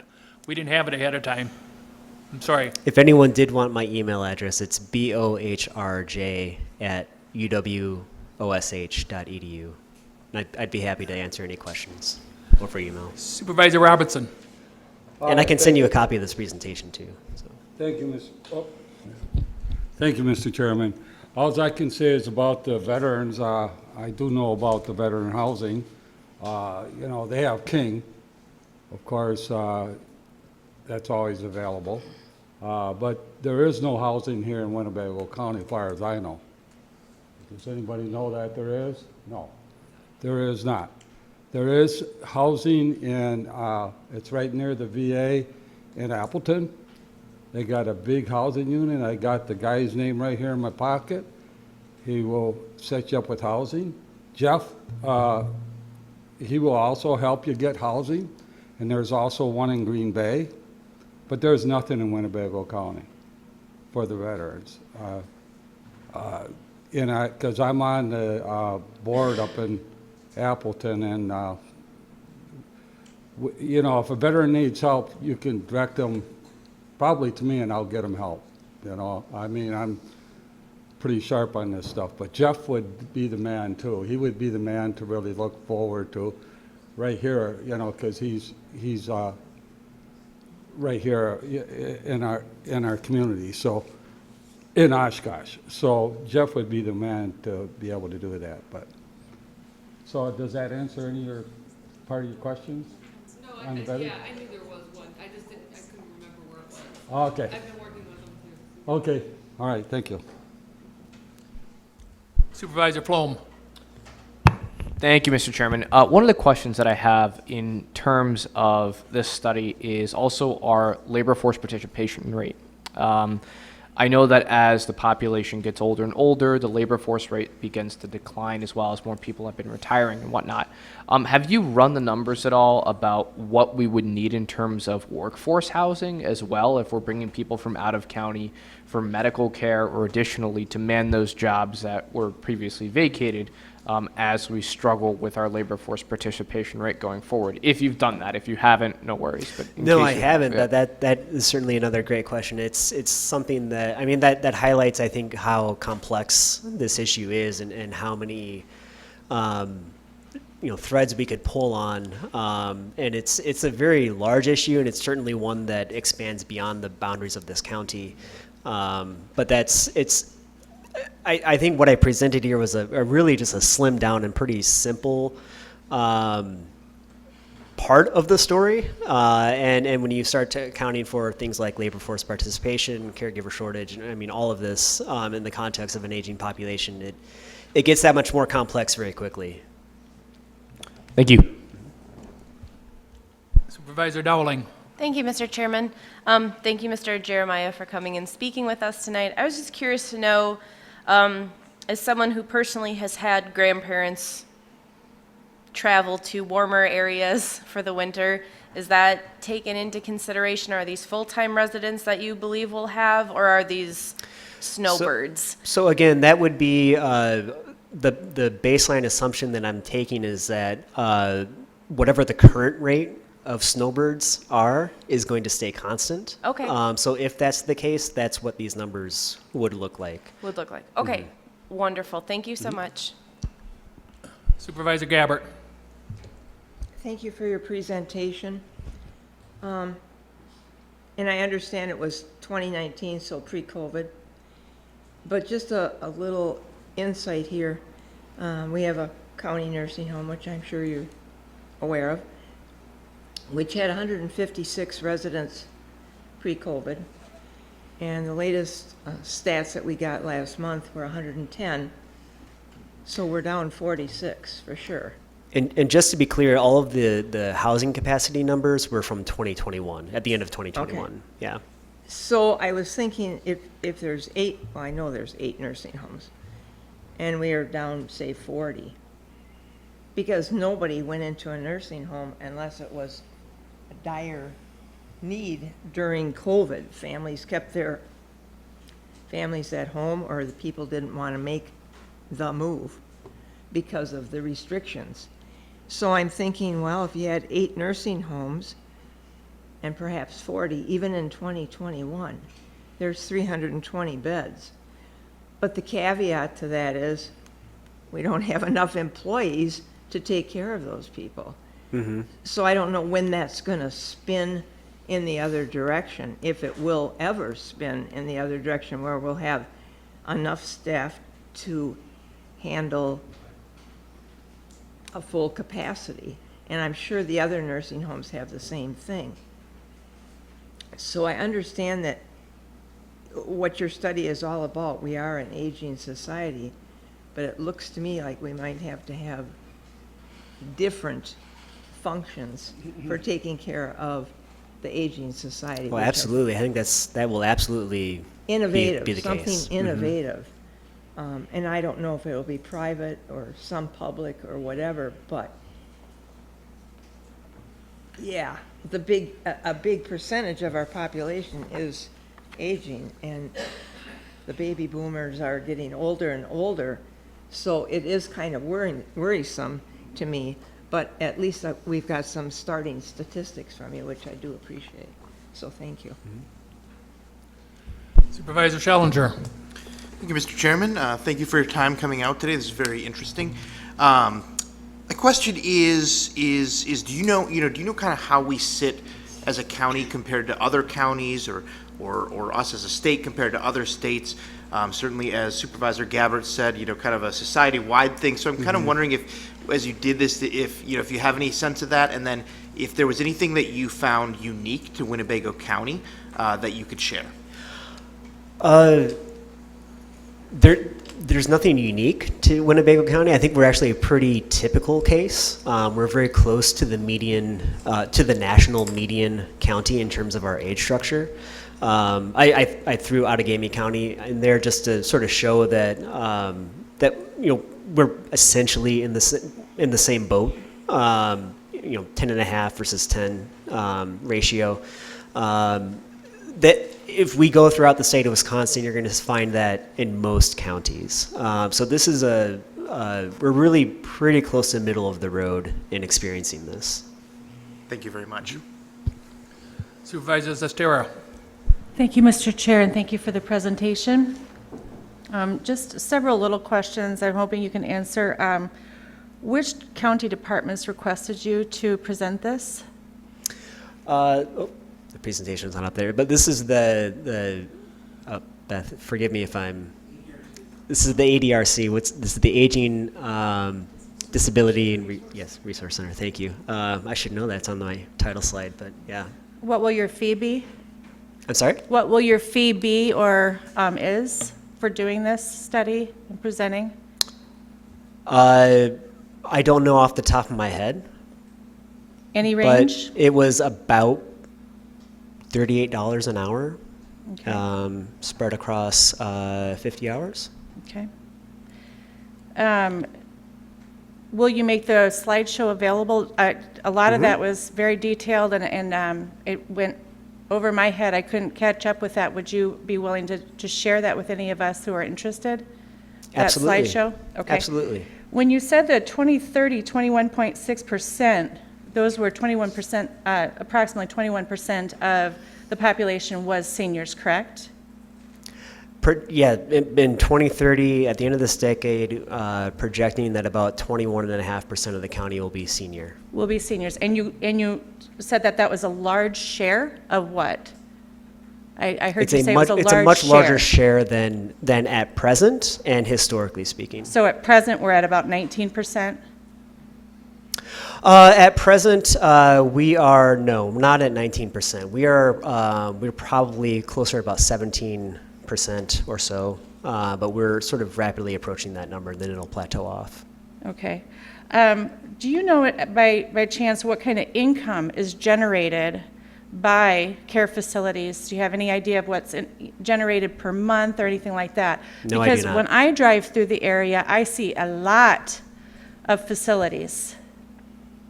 Okay. A lot of facilities. So I'm just wondering if you have an idea of what kind of income might be generated by this No, I have no knowledge Service. of these budgets of these facilities. Okay. Have you done any kind of study or work involving encouraging people to care for their own loved ones at home? Is that any in your radar at all? I think that's going to be in all of our radars by the end of this decade.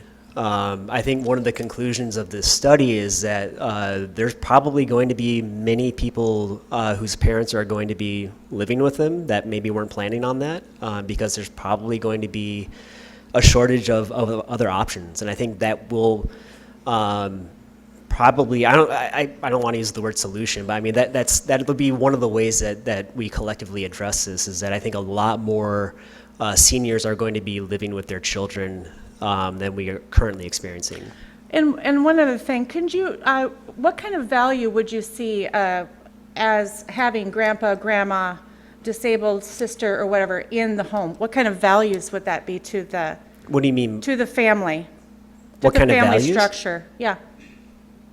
What benefits would that be? Because I see a lot of. Well, I mean, if these are grandparents or parents who have a loving relationship with their children, then I think it's going to be great. And if it's a very dysfunctional relationship, then I think it's going to create a lot of new hardship. Okay. I think that was all the questions I have. Thank you. Mm-hmm.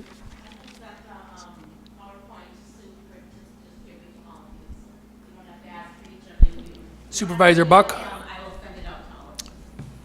Thank you, Mr. Chairman, and thank you, Dr. Bohr, for your well-thought-out presentation. My question is similar to Supervisor Skellinger's. Although I don't like the term Rust Belt, is this a Midwestern or Rust Belt theme that the population is getting older?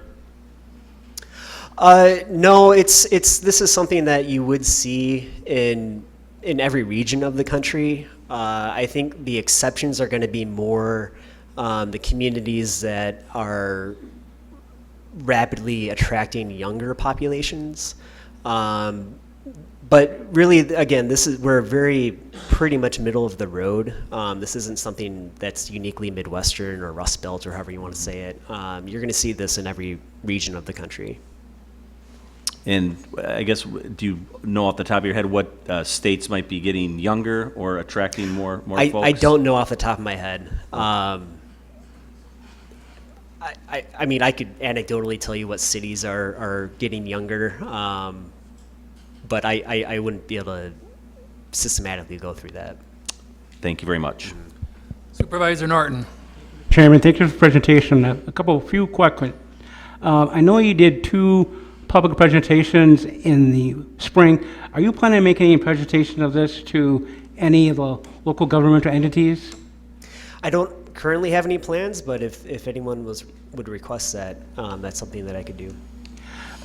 One of my big issues and concerns is senior housing is not just the affordability, and you kind of address this, is the accessibility. And what I mean by that, we've had 3 members in the last number of years who had to leave the board because they had to go to homes where they were single floor, 1 floor, and I think that's what you're addressing. How do we encourage more of that? Maybe, and I know your study had to do with more beds and facilities, but how do we encourage more building of homes that are 1 story and don't have to require use of a lot of steps in that? How do we do that? That's a great question. I don't know if I can answer that. I don't know how. I hope that's a question that this board can collectively answer. I think what I'm trying to present here is that we have a large set of problems that we're going to be facing by the end of this decade. And again, it's not just us. This is almost every county in the country. And I don't hear a lot of conversation about how we're going to address senior needs going forward.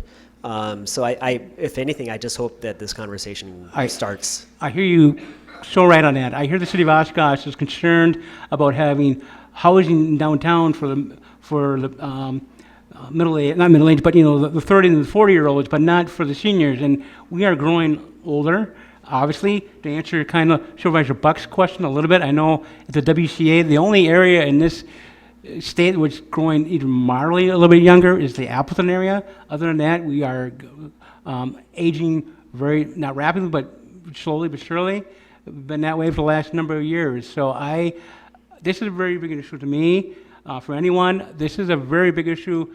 It's always on the forefront of the ADRC. It's on our radar because I know our chairman made it a big issue. We've done this. We've made the presentations, both publicly and here. I think, take these suggestions. I think we need to do more because it's fast approaching. And I don't hear much answers and anything coming from our municipal governments, and that's what worries me. But thank you.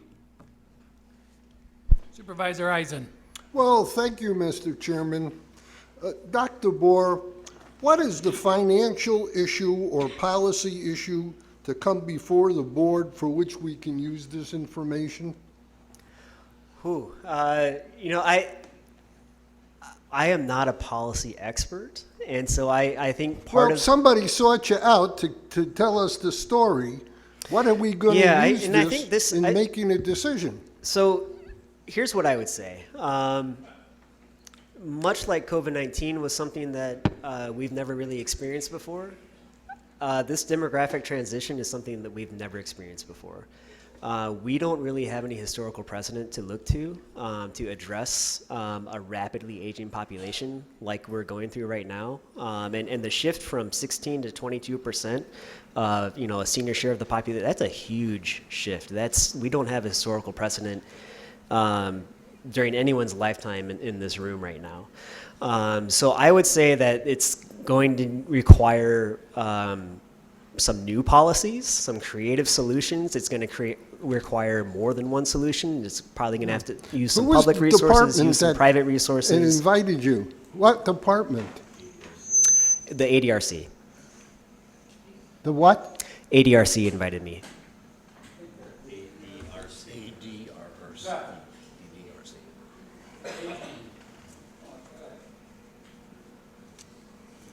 So could we build more capacity? I think great, but then that implies that you're going to have to hire people to staff all of that, and that's a whole nother challenge as well. And so, I mean, this is, there's no obvious answer to this, I'll say that. But the problem's not going away either. I don't see any else, so I thank you very much. Thank you.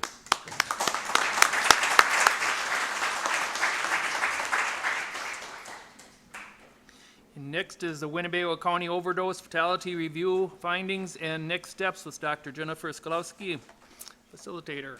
Mr. Chairman, may I request a 5-minute recess? No, but you can go out and take one if you want one. Okay. We're going to keep going.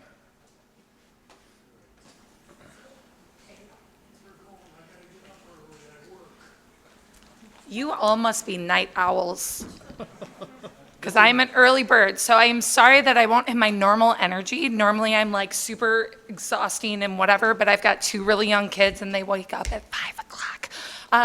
So I want to start off before my PowerPoint goes off. Thank you for giving me this opportunity to speak. I've never been able to present to the county board before, and I know you've heard some of the work that we've done, and I'm just grateful for your support and also sticking around and hearing another presentation. So hopefully this is worthwhile to you. You all have a copy of the annual report in front of you. You don't have the PowerPoint slides because I have an OFR tomorrow, and so at limited time, but I will make sure that you get a copy of it. So I apologize ahead of time with that. I also want to share just one kind of brief story about how I got into this, because I've worked with some of you in other projects. So by day, I'm a consultant that owns my own company. I moved to Winnebago County 10 years ago. My husband's a manufacturer, so it's kind of exciting to be here and talk about that. But I always worked with nonprofits and always addressed poverty, domestic violence. I worked with Council Member Youngquist, Housing Partnership for Fox Cities. So I was actually approached by the health department when this project came up, and they said, would you be interested in working on community relations to address this issue? And I said, what on earth do I have to offer other than I'm really good at building relationships and I really care about this community where I am raising my own kids, right? And so there was something in my stomach that said I had to do this. So I've been in this job since 2018, and it is heartbreaking, it is inspiring, and it is worthwhile and the best job every single day. So I'm so grateful to the health department who gave me the opportunity. I'm so grateful to County Executive Emil who continues to support. Human Services is here. You guys have been a great partner. A lot of the county departments are part of our OFR team, and I'm just so grateful that everyone continues to show their commitment to what we're trying to do. How is that for an introduction? Now you could have your 5-minute,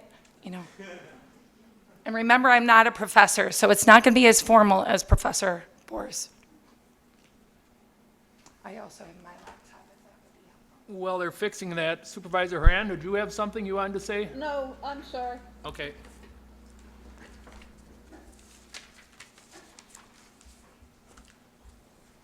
And I can just start without my PowerPoint. How about we do that so you all get the information? So how we got to this point, what the overdose fatality review is, or what we call it, OFR. So we started in 2018 thanks to the Winnebago County Drug and Alcohol Coalition. They had collected a whole bunch of data to see that there were a number of people that were dying from overdose deaths. And a lot of times people get confused because they think an overdose death is simply an opioid death. We've reviewed cases of people who have died from aspirin, from alcohol, overdose on any kind of substance that you can think of.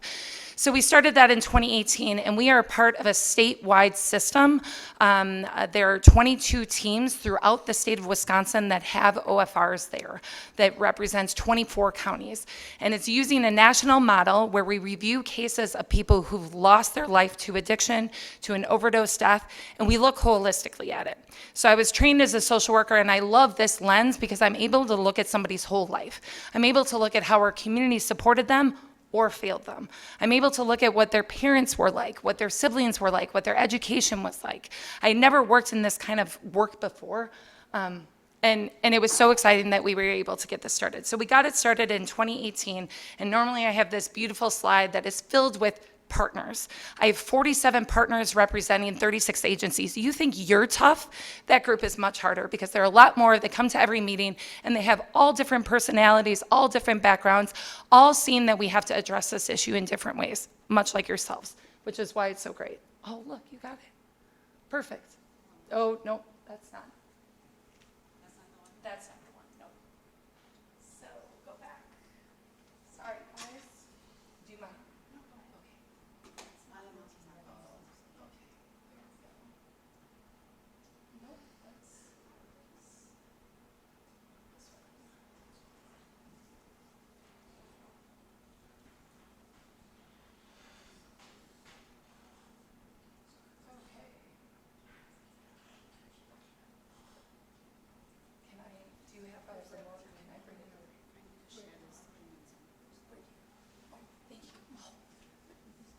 See, now I am like a professor with a fancy remote. Okay, so I've done this. Okay. So I have 47 partners, and they represent law enforcement, healthcare, treatment, recovery, education, faith communities. We've got public health, we've got city county services, so we've got everyone there, and we have lived experience. And I can't tell you how important it is to have people around the table that have gone through it, that can tell us what it's like, what they struggled with, what helped them, so that we can help other people.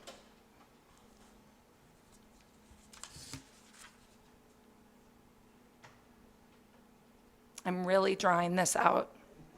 I thought I'd have some like momentum and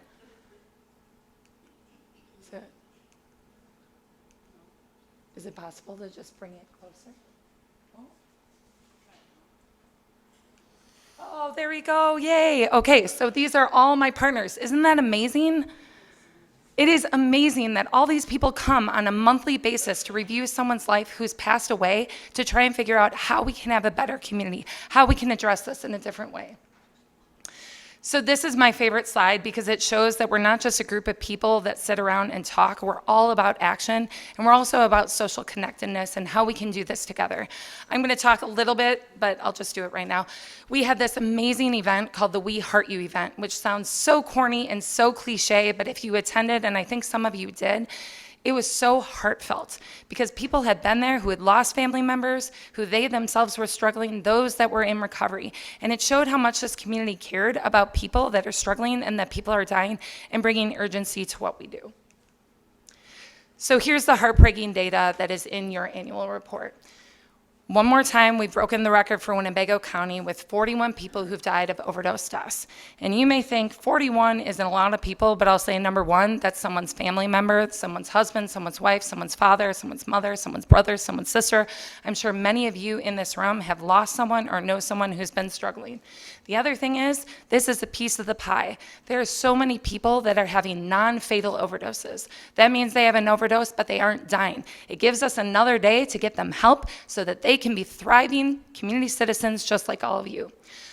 Our coroner here is outstanding, and I know she's presented here before, but Winnebago County Coroner Bremer, she gave us updated numbers today, and we're at 21 confirmed overdose deaths and 13 that are pending or probable.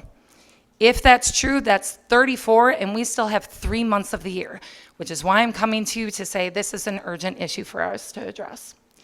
In terms of what's causing it, because that's what we always get. It used to be heroin, now it is fentanyl, but we've also seen an increase in methamphetamines, cocaine, and alcohol. Being from the great state of Wisconsin, alcohol is an issue, is causing overdose deaths as well.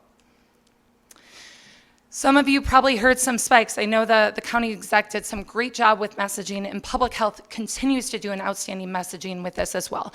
A spike is when you see 3 people die in a day, which is a lot of people, and surges is when there are continued spikes. We saw a lot of those last year and continue to see it. In terms of demographics, it affects everyone. So we review cases of people from 20 to, I think we reviewed a case of 71. So we're looking not only that it affects everyone, but we also know that more recently, more younger people are dying. So it's that 25 to 44 age group. We also know with non-fatal overdoses, it's younger than 20. So that's why we have to do so much work. In terms of gender, and this is gender and race identified by government identified documents, more men than women are dying, and more people of color disproportionately are dying as well. Location of death. This is probably something that you guys care a lot, representing the entire county. We have the numbers of people who died in each city, right here, the number of overdose deaths, and then the rate. So it's also really important to note that just because Oshkosh may have the largest population, Neenah is also struggling. So we have to get to the rural areas of the county as well as the bigger cities. So what we do with these cases is when we're reviewing someone's life, we say these are where the system gaps were, or this is where we messed up, where we could have done better. It's this great improvement plan, right? So we identify these gaps, and then we look at themes. So case after case, we say, this is something that's come up. From there, we create priorities as a team to say, we need to focus on this area and do good work in that area. So our themes from this past year, and this is also repetitive from years past as well, is that child trauma piece. And I'm sure most of you know this, right? So we know that children sometimes are present at the time of an overdose. We know that a lot of children have lost their parents to an overdose or their caring adult. We know that a lot of the victims that we've reviewed their life, they struggled with childhood trauma as well. Mental health, the intersection of mental health and substance use is real. We continue to review people that are struggling with mental health, whether diagnosed or treated or neither. Early onset of substance use, so that's the ages of 12 to 14, we know that kids are using younger, which means that our intervention techniques or our intervention tools need to be out there in our education and outreach. Community conditions, I think you guys have heard a lot of those today in terms of housing and COVID, but also fentanyl and methamphetamine, both are increasing in our community. So priorities. So our team has decided that we need to focus on these things moving forward. The first is access to treatment. So kind of like the housing piece too, it's not just people can't get in, it's that their insurance doesn't allow them, or there's too long of a wait list, or that window of opportunity when someone's ready to get help, it's not available. They increase support from medical providers. We know that medical providers have big jobs, but there's a lot of training and support they need, especially in this area, because not everyone feels comfortable working with someone that has substance use disorder, or how to prescribe correctly, or how to give them access to Narcan. So we need to support our medical professionals as well. I've already talked about the changing drug trends, but it's kind of like, I'm going to keep going back to Jeremiah's presentation. Housing changes, drugs change as well. So the interventions that we've used in the past may not be right now. We're focusing a lot on harm reduction because we want people to live so that we can get them the help that they need.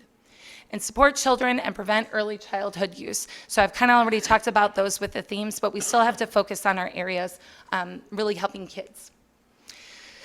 So with the data that we get, I want to focus on, we are not a group that just sits around and talk. We are all about action. So we create recommendations and we make them happen. These are outlined in your annual report. The local ones, I want to focus that this is all focused on local change. So a lot of these recommendations say what we can do to change the systems or create new programs, or even how we ask things differently to someone that's struggling. We also offer up state recommendations, which go to the state advisory group. And we've been lucky enough to present multiple times. I will tell you, I think there was a question about how good the health department is in Winnebago County, and Health Officer Guerin probably won't say this or brag about it, but it is outstanding. Our OFR team is recognized as one of 5 throughout the nation as a peer-to-peer site. We help other OFRs throughout the country get up and started saying how great we are. Well, we usually don't say how great we are, but they get to see that by observing us. So we're so excited that once again, you continue to support it. This is a really small diagram. I fully get this. But all I want you to do is feel overwhelmed, because I constantly am with everything that we're doing to address this opioid epidemic. I always talk about how we have a bullseye dartboard, and I'm not going towards the bullseye. I'm throwing as many darts as I can because people are dying on a daily basis, and we need to do something about it. Some of the successes that we've had that I think you'd be excited about, we talked about this in our last annual report, but it's our Handle with Care program. So we're looking at how to decrease childhood trauma by connecting law enforcement with schools. So anytime a kid comes across anytime a law enforcement agent comes across a kid at a scene or whatever it may be for, they help connect them to the school social worker to assess for trauma and make sure that they and their family are supported. We are getting this incredible program that I know you've heard bits about, but our rapid response program. It is going to be outstanding and life-changing. I'm hoping that that number, that 41 changes because of this program, as well as all the non-fatal overdoses that are happening. We are having a peer-driven rapid response team to connect people who are struggling with resources. And the best part about this is we did 30 stakeholder interviews with law enforcement, treatment, recovery, healthcare, and everyone said, this is the way to do it, and it's been supported by this county, which we're so excited about. We've trained a lot of law enforcement, whether it's through trauma-informed care, whether it's about addiction and mental health, or how to use Narcan. We've had a lot of success with that. And I think the other thing that I'm really excited about, and I shouldn't be sharing things that we're just kind of working on, but we're creating an app. So a lot of people are ashamed of their addiction, right? And especially during COVID, we've been isolated and feeling disconnected. This app is going to connect people to real people who've been through it, lived experience. So we're really excited that this is another project we're working on. So where we go from here, because I'm sure you're like, you're already doing so much, stop. No, I'm just kidding. So where we go from here, we're going to focus on these things. Promoting harm reduction. As I keep saying, we need people to stay alive to get them the help that they need. Educate and communicate the risks of overdose from non-opiate drugs. Methamphetamine is not an opiate. So a lot of people, and I showed that earlier slide about how many people are dying from fentanyl. There are a lot of unintentional overdoses. People that think that they might be using another substance and fentanyl's in it. And it's the same with other non-opiate drugs. So we need to continue to do outreach and community education. Improve communication of overdose prevention to younger age groups. I've already talked about why that's important, but we need to get to our kids and our families. I'm really proud of the work of our local coalition, Breakwater. They're doing some incredible conversations. I was wearing my shirt earlier today about Be Courageous, about how any caring adult can talk to kids about substance use. And then the last one is the connections to treatment, especially to incarceration. So we are working with Sheriff Motz and his team at the Winnebago County Sheriff's Department, who's done an outstanding job to talk about people who are incarcerated are vulnerable, and how can we connect them to resources upon release. Okay, take a deep breath. Okay, so this should be my last slide for you guys of how or what you can do to support. So I love that you asked, like, I'm coming to present to you, what is the ask? Well, this is also for you and for your family and your friends. Call 211. They are a great resource and referral resource. I said that multiple times. Resource and referral number. Call them in terms of basic needs or whatever it may be. I've already talked about Breakwater, but they're doing great things. Get involved with them. Support the work of recovery organizations. I cannot emphasize it enough that people who have made it to recovery, even a day, is a huge success. We need to support people who've been there, who've gone through it, and are being successful. So I've listed Solutions Recovery, Unity Recovery Services, and Apricity as those types of organizations. You can get Narcan, or your loved ones, or your organization, or your businesses can get Narcan. Remember, saving somebody's life today will continue to help them stay alive and get help. Mention the health department's website because that's where a lot of our OFR work is. Another shout out to the health department and all the support that they've given me. I'm so grateful for it. And then lastly, and this is the part that I really hope you take to heart, be intentional and connect with your family and friends and colleagues. You never know if you're the only person that they're asking help for. So with that, thank you so much again for the opportunity to share a report with you, share the amazing work that our team is doing. And if you have any questions, I'm hesitant to offer that I'd answer them now, but I'm just kidding. I can answer your questions. And then there's my email as well. Supervisor Powers. Thank you, Mr. Chairman. Dr. Skoleski, this is probably a stupid question. I'm educated and I'm intelligent. I am naive. Do drug dealers fentanyl in the stuff they're making, which is just going to kill people? Seems like a bad business plan. Yeah. Why is that even going into illegal drugs? I wish that I was smarter and I could answer that. I really don't know. Which is why we continue to do our interventions, because we can't speak to the minds of drug dealers and we can't speak to the people that are struggling. So we continue as a community to offer tools and resources to people that when they're struggling, hopefully we connect them. But I'm sorry, I don't know. So see, it's not a stupid question. Supervisor Hanson. Thank you for your presentation. I will admit I'm very naive as to this, but becoming aware. I also get this is not an easy answer for you, so I'm not expecting one right now. I'll email you.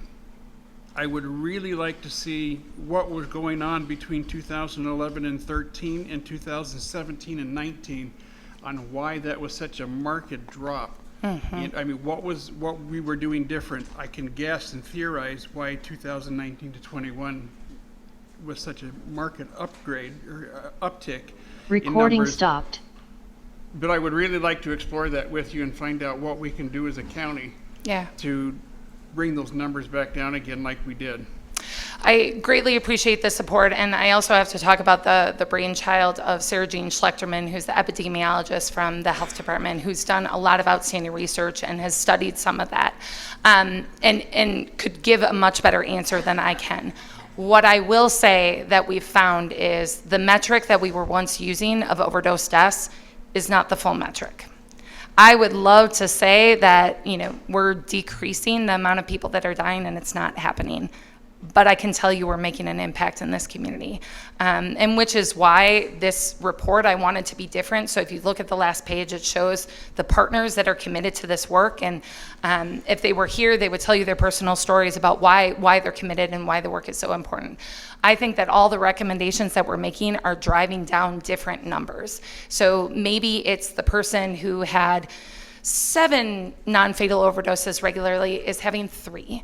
Or maybe it's someone got Narcan to save their life rather than dying. So we know that number is going up no matter what. So we're trying to keep it contained, but also trying all those recommendations to really drive other numbers and other metrics down as well.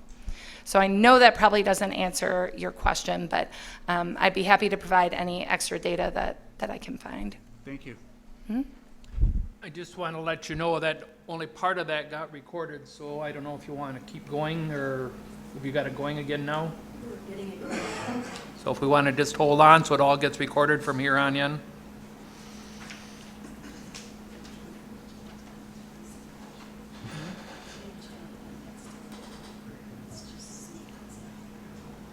Okay, it'll still be on channel, on the Oshkosh one, it just won't be on Zoom, so just so you know that, so if you get asked, we'll keep on going then. Supervisor Nussbaum. Thank you, Mr. Chairman. Recording in progress. There you go. I am happy with the work you're doing, and I hope we can do more. But I think a lot of this has to do with the open borders and all the drugs coming across the border. Are you talking with the federal government at all? Or are we just working local? So we work locally. So we only focus on Winnebago County, but the only kind of state level that we do is we make statewide recommendations that go up to them. We haven't addressed that because that's mostly federal law enforcement agencies. Supervisor Plom. Thank you, Mr. Chairman. Thank you for presenting today. I got two questions in terms of kind of mitigation in terms of the opioid crisis. The first one is the Sheriff's Department recently accepted a grant for Vivitrol for inmates. Do you kind of see that spreading out into more public-private partnerships into places like Solutions Recovery as time goes on? I know that it's a mixed bag of results given kind of what happens per person, as always. But in the future, do you see Vivitrol, as the price of it comes down, hopefully over time, being spread out among more private nonprofit entities that work on this? I can't speak to Vivitrol, but I can speak to that partnership and how those types of partnerships will continue to grow because of this OFR team. So, you know, that relationship really built because of OFR, and a lot of the work is happening because of OFR, because those partners are sitting next to each other, learning together, having partner discussion, looking at data, coming up with these recommendations. So if you look at all of our recommendations, it is no one agency is doing it. It's lots of different agencies working together. Okay. And the last question I have is in terms of non-fatal overdoses. I was at the roundtable at UWO just kind of listening in a couple weeks ago, and it was pretty shocking about the types of things that people go through in these kinds of terms. For non-fatal overdoses, do you know, and if you don't, let's find, how many non-fatal instances where Narcan has to be administered? How many times does that happen on average before a fatal overdose? Is there kind of a average track record here, or a median one, or is it just very wildly from person to person? So the answer is I don't have that data, and I don't know. And one thing that we've always struggled with is collecting non-fatal overdose data. So we are part of a pilot to look at spike alert data, but that goes through emergency departments and EMS. So we know that that doesn't capture people who have Narcan at home who are reviving. That doesn't necessarily capture every law enforcement interaction. So part of the reason that we're creating this rapid response program is to figure that out and to understand that narrative, especially of how many times someone is having a non-fatal overdose before they're getting help. And our hope is through this program, it becomes less and less. Thank you. You're welcome. Supervisor Defferding. Thank you, Mr. Chair. I was one of the supervisors that attended the We Heart You event, and that was a fantastic event. Definitely look forward to having another one. And as of yesterday myself, I celebrated 5 years of sobriety too. Thank you. I can answer Supervisor Powers' question in regards to why fentanyl is being incorporated in a lot of these drugs. And fentanyl is simply coming from the opioid family. It comes from the poppy family, the poppy seed. It is an opioid, and it is used. It is cut in these drugs because it creates an addiction. So that's essentially what it does, is that it makes that drug a lot more potent and because of its painkiller effect, just as it was of how addiction is started oftentimes with prescription drugs, that's essentially the effect and the cause and the reason for why fentanyl is being cut in a lot of these drugs. So I just wanted to answer that question. You did mention about the rapid response grant, the thing with rapid response, and this is one of the things that I'm very much looking forward to, is that it gives the ability for those that are in active addiction to simply come forward to law enforcement and say, I'm in active addiction, what can you do to actually help me? And they can turn in their drugs, turn in all their paraphernalia without fear of incarceration. Is that part of that rapid response grant? So that is a specific program in our county that does that. I think that the rapid response is more meeting people where they're at. So someone could be in active addiction and say, I think I want help. And it could be more a harm reduction route, or it could be, I'm not ready today. But continuing to have that conversation with a recovery coach, a certified, trained recovery coach, someone who can help them support it during that journey. Okay. That was one thing that I think is just very critical because, like you said before, there are people who are in active addiction, but they're afraid. And they're afraid not just because of what their friends and family would say, but also what would happen with them legally, if they could face a criminal conviction. And that could toss them into perpetual poverty from there on out. So something like that, just having that ability to seek help without that fear of incarceration, I just find to be so critical. Yeah, the number of people that I've heard or read stories of that shame and the stigma of it, that it's impossible to ask for help because they're so isolated with it. Rapid response, nationally there are models where it's led by law enforcement or by EMS, and our county is taking the approach of having it peer-led. So people who've been through it, which if you talk to people in recovery, they will say, if I talk to someone who's been through it, that rapport is built like that. If it's someone else who's got a uniform on, that there's that threat of being arrested, it takes a little bit more. It's not impossible, but it takes a lot more. So we want to be efficient, knowing that people are dying and we need to do something about it. So thank you so much again. Thank you. Well, congratulations, Supervisor Defferding. Thank you. Supervisor Zestera. Thank you, Mr. Chairman, and thank you for the presentation.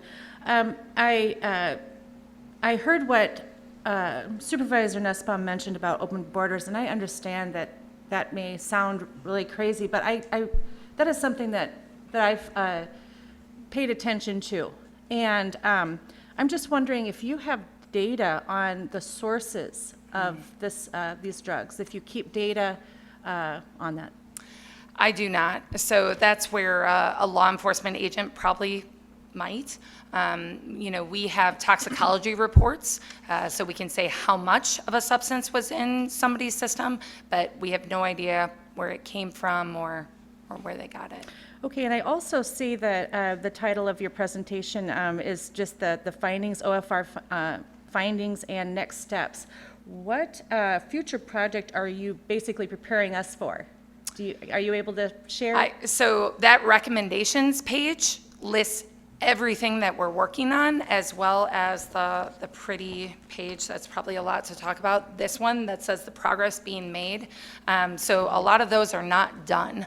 So we're working on a lot of things, and I think, I ask the same thing that the housing does of, when we're able to find external support for the good work that we're doing, and it's not coming from the taxpayer, please support it. Okay, thank you. Yep. Yeah. I don't mean to interrupt. Oh, no, that's okay. On the back It's your page, show. I see thank you to the supporters. Are these what was listed in the one Yeah. slide that I Yes. couldn't read? Okay. Yeah. And I just noted that there are 2 churches. What steps do you take to do faith-based intervention and treatment and that type of thing? So the two churches involved are very committed, amazing partners. So Gloria Day Lutheran in Neenah, and then Community Church in Oshkosh. And we've had representatives from Community Church for quite a while since the project started. They offer an incredible insight in looking at kind of those, I'm going to use the term social connections, how people are not isolated, but what resources they're connected to, what resources their family are connected to. So they really offer that perspective. You'd have to talk to them about their individual programs. So then the other thing I just want to follow up, are you soliciting more faith-based involvement from churches? How are you doing that? Yeah, I'm so glad you asked that. So one project we did actually 3 years ago was we created a faith-based guide. So we had a community roundtable of 15 churches in Winnebago County, talk to them about how they may be the first contacts that someone asks for help, knowing that some people feel very close to their pastor or priest and may ask for resources. So we wanted to make sure that they were trained and supported. So we created a one-pager of how they should respond. So if someone's in your office and says, I'm struggling with substance use disorder, probably not in those words, what should you do?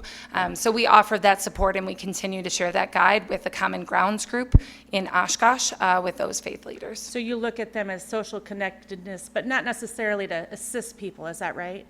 To actually do as what people? counseling, faith-based counseling for people? Are you not seeking them to actually treat them, or because it sounds to me like you're just social connectedness So to all relay them partners, to the government, is yeah, that right? so all partners that come, they bring their own organizations. So I don't tell every organization what they should be doing. It's Okay. all, they work together, they champion the recommendations. So if those two churches said, we want to do this program and we're seeing it based on the data, we could get connection to that. Thank you. Yeah, you're welcome. I see no one else, so I thank you very much for your time Thanks. tonight.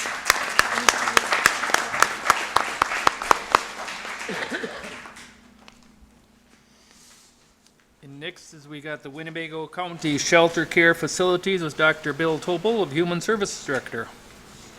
Okay.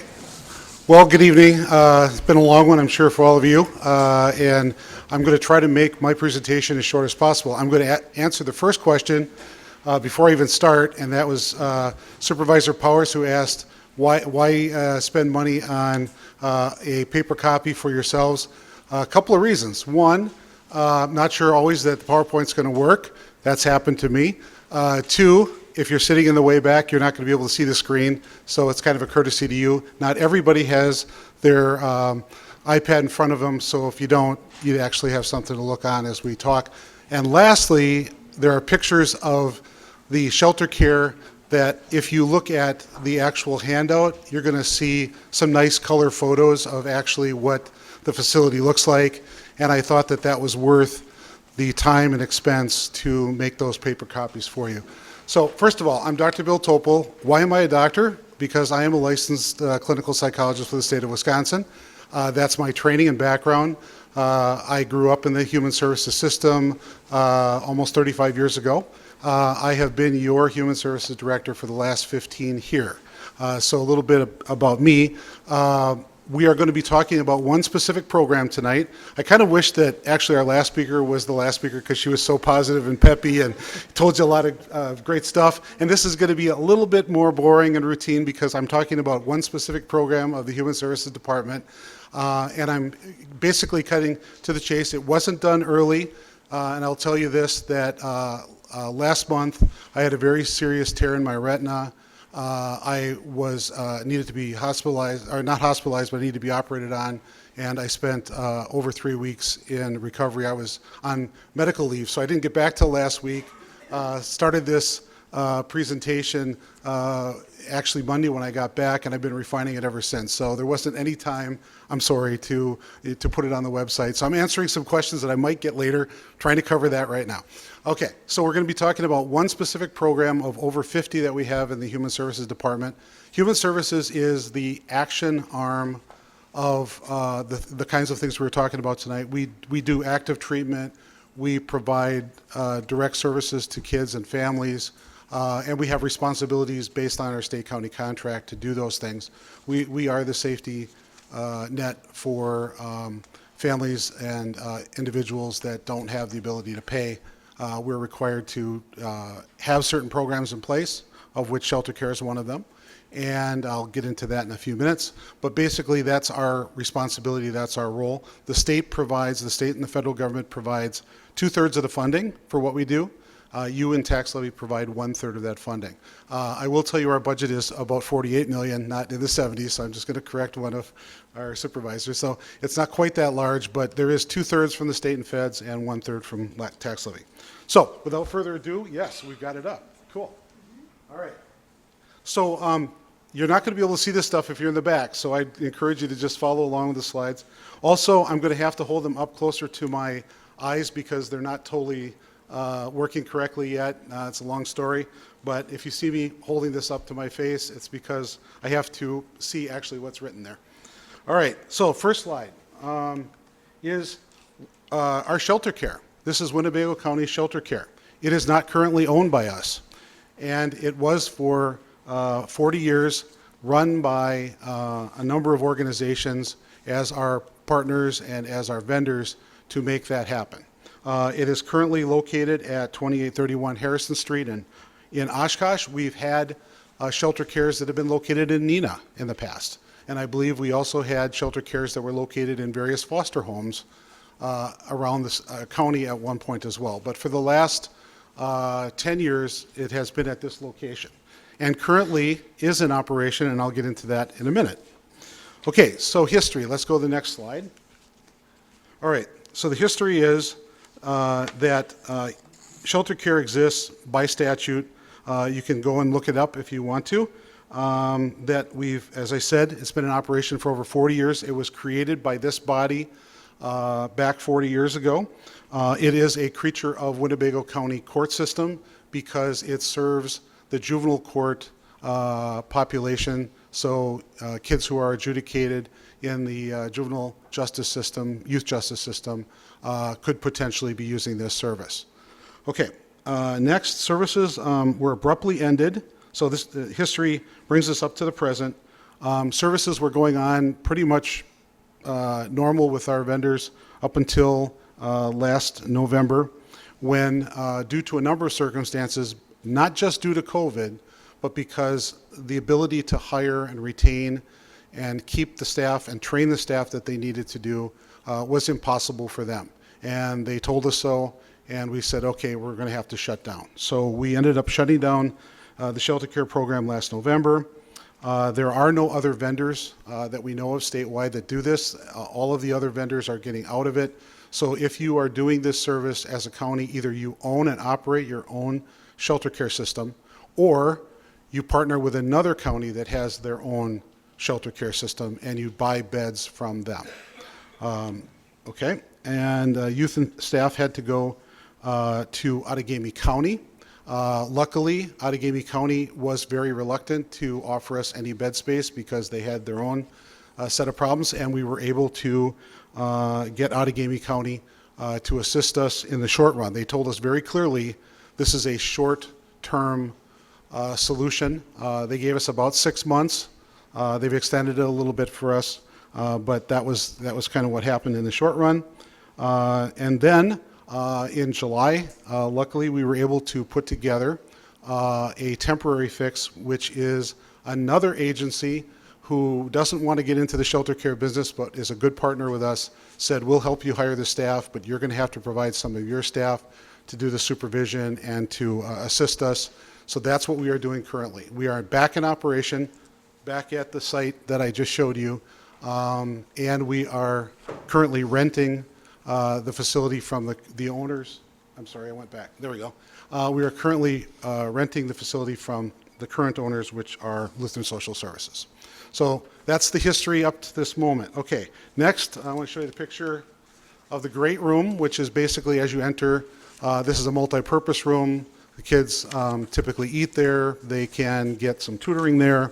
There are groups that are run in that room, also some games and some other things that are happening. There is another room in the back of the facility that actually has, I believe, some gaming tables, like I think there's a ping pong table, there's a foosball table, some things in the back. I didn't have a picture of that one for you, but there are some places where they can game.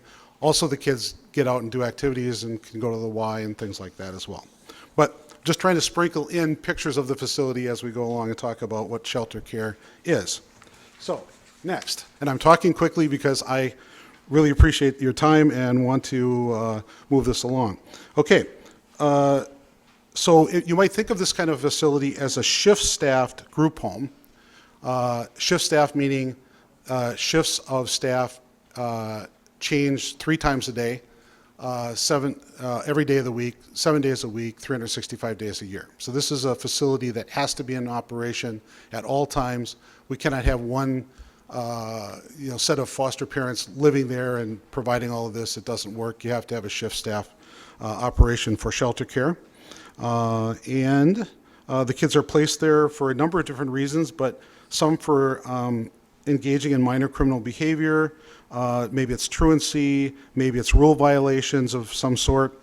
They can also be there waiting on another placement, and we've had issues with finding other placements for kids, other residential placements that haven't been available right away, so you can use shelter care temporarily for that purpose. And the last purpose is we can use that facility for a small number of kids for mental health emergencies.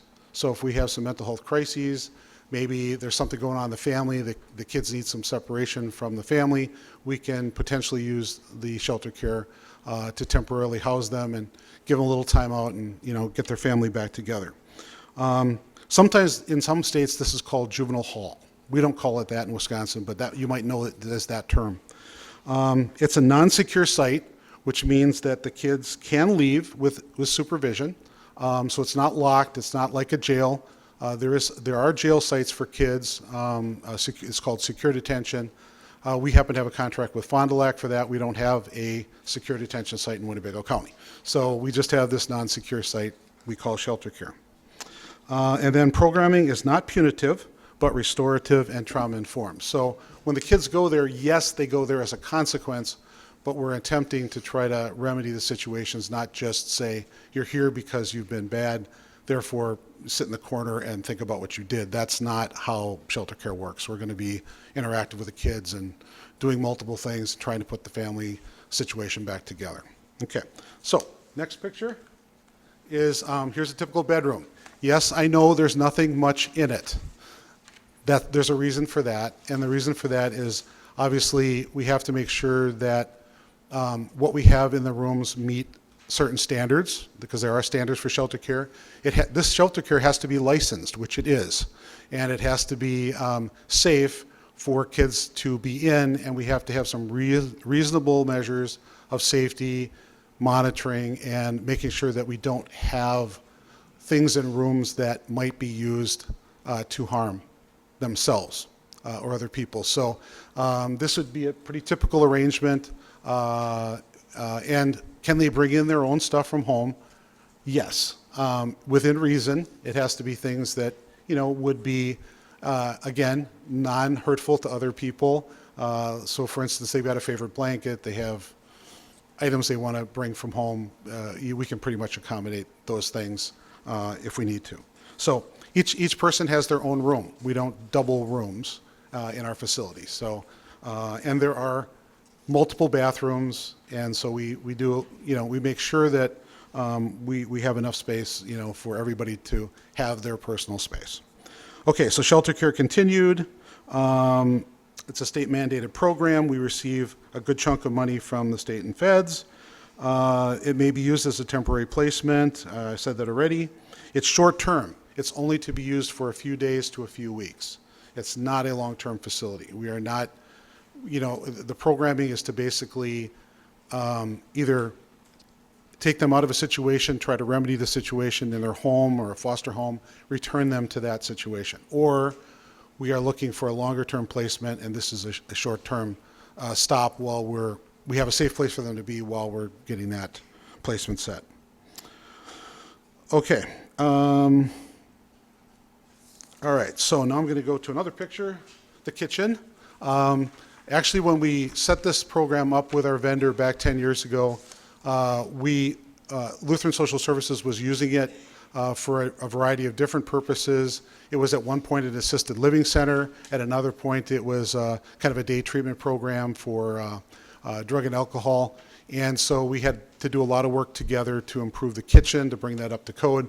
And again, a lot of things about these types of facilities are they have to be the right type of facility, they have to be zoned correctly, they have to have the right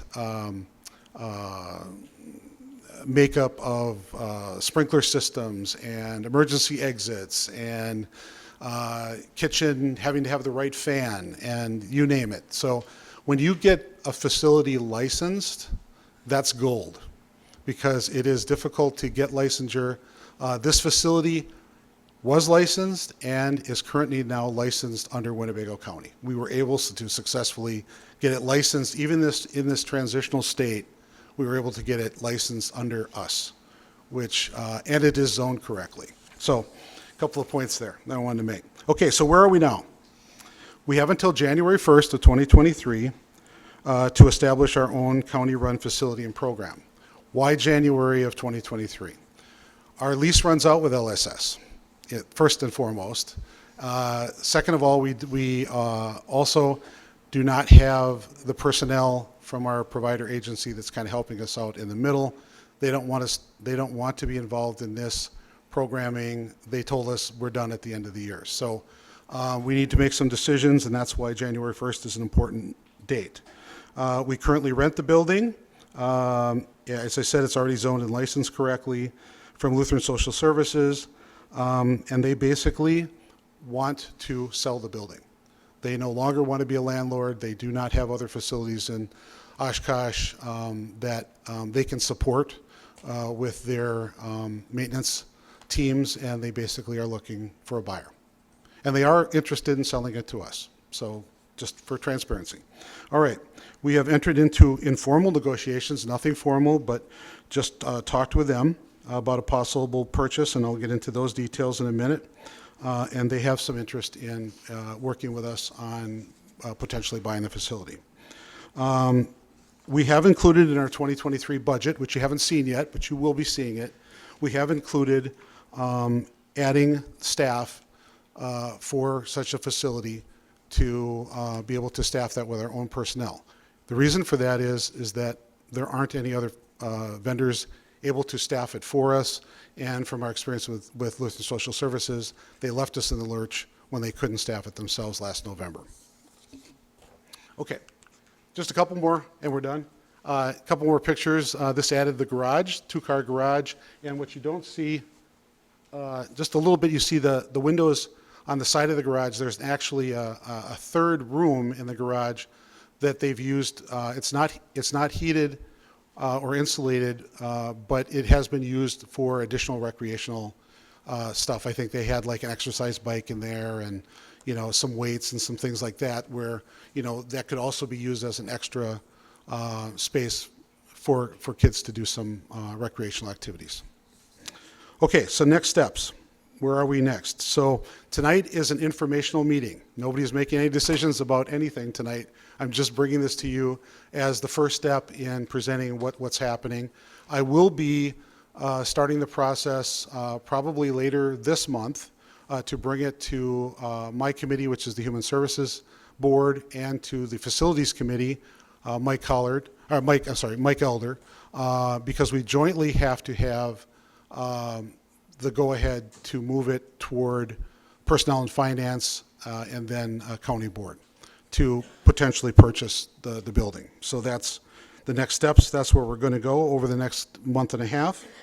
The appraised value of this 9,320 square foot, 16-bed property was $850,000. We estimated, this is Mike Elder, and he employed a forensic architect or a forensic estimator, something like that, to look at, you know, how structurally how sound the building was and what needed to be done. They took a look at it, and Mike estimated $150,000 for some, roof replacements, some minor siding repairs. Parking lot has to be redone. It's got a fair amount of cracking in it, and the garage needs a few improvements. And then another $150,000 to bring the building, which was not a public building, up to a public building code.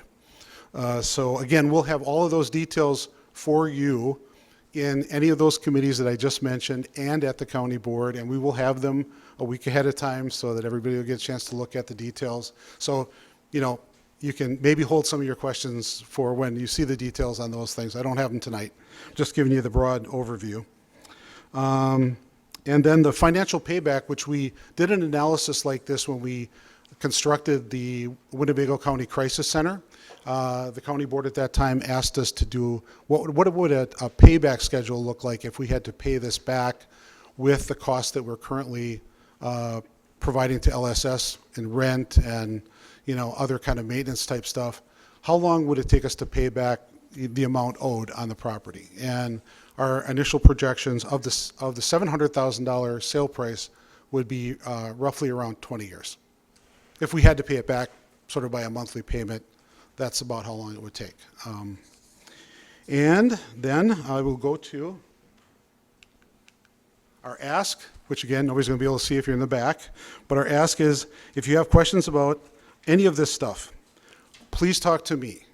Please call me anytime, email me anytime between now and 6 weeks from now. This probably would come to the county board earliest would be your October meeting.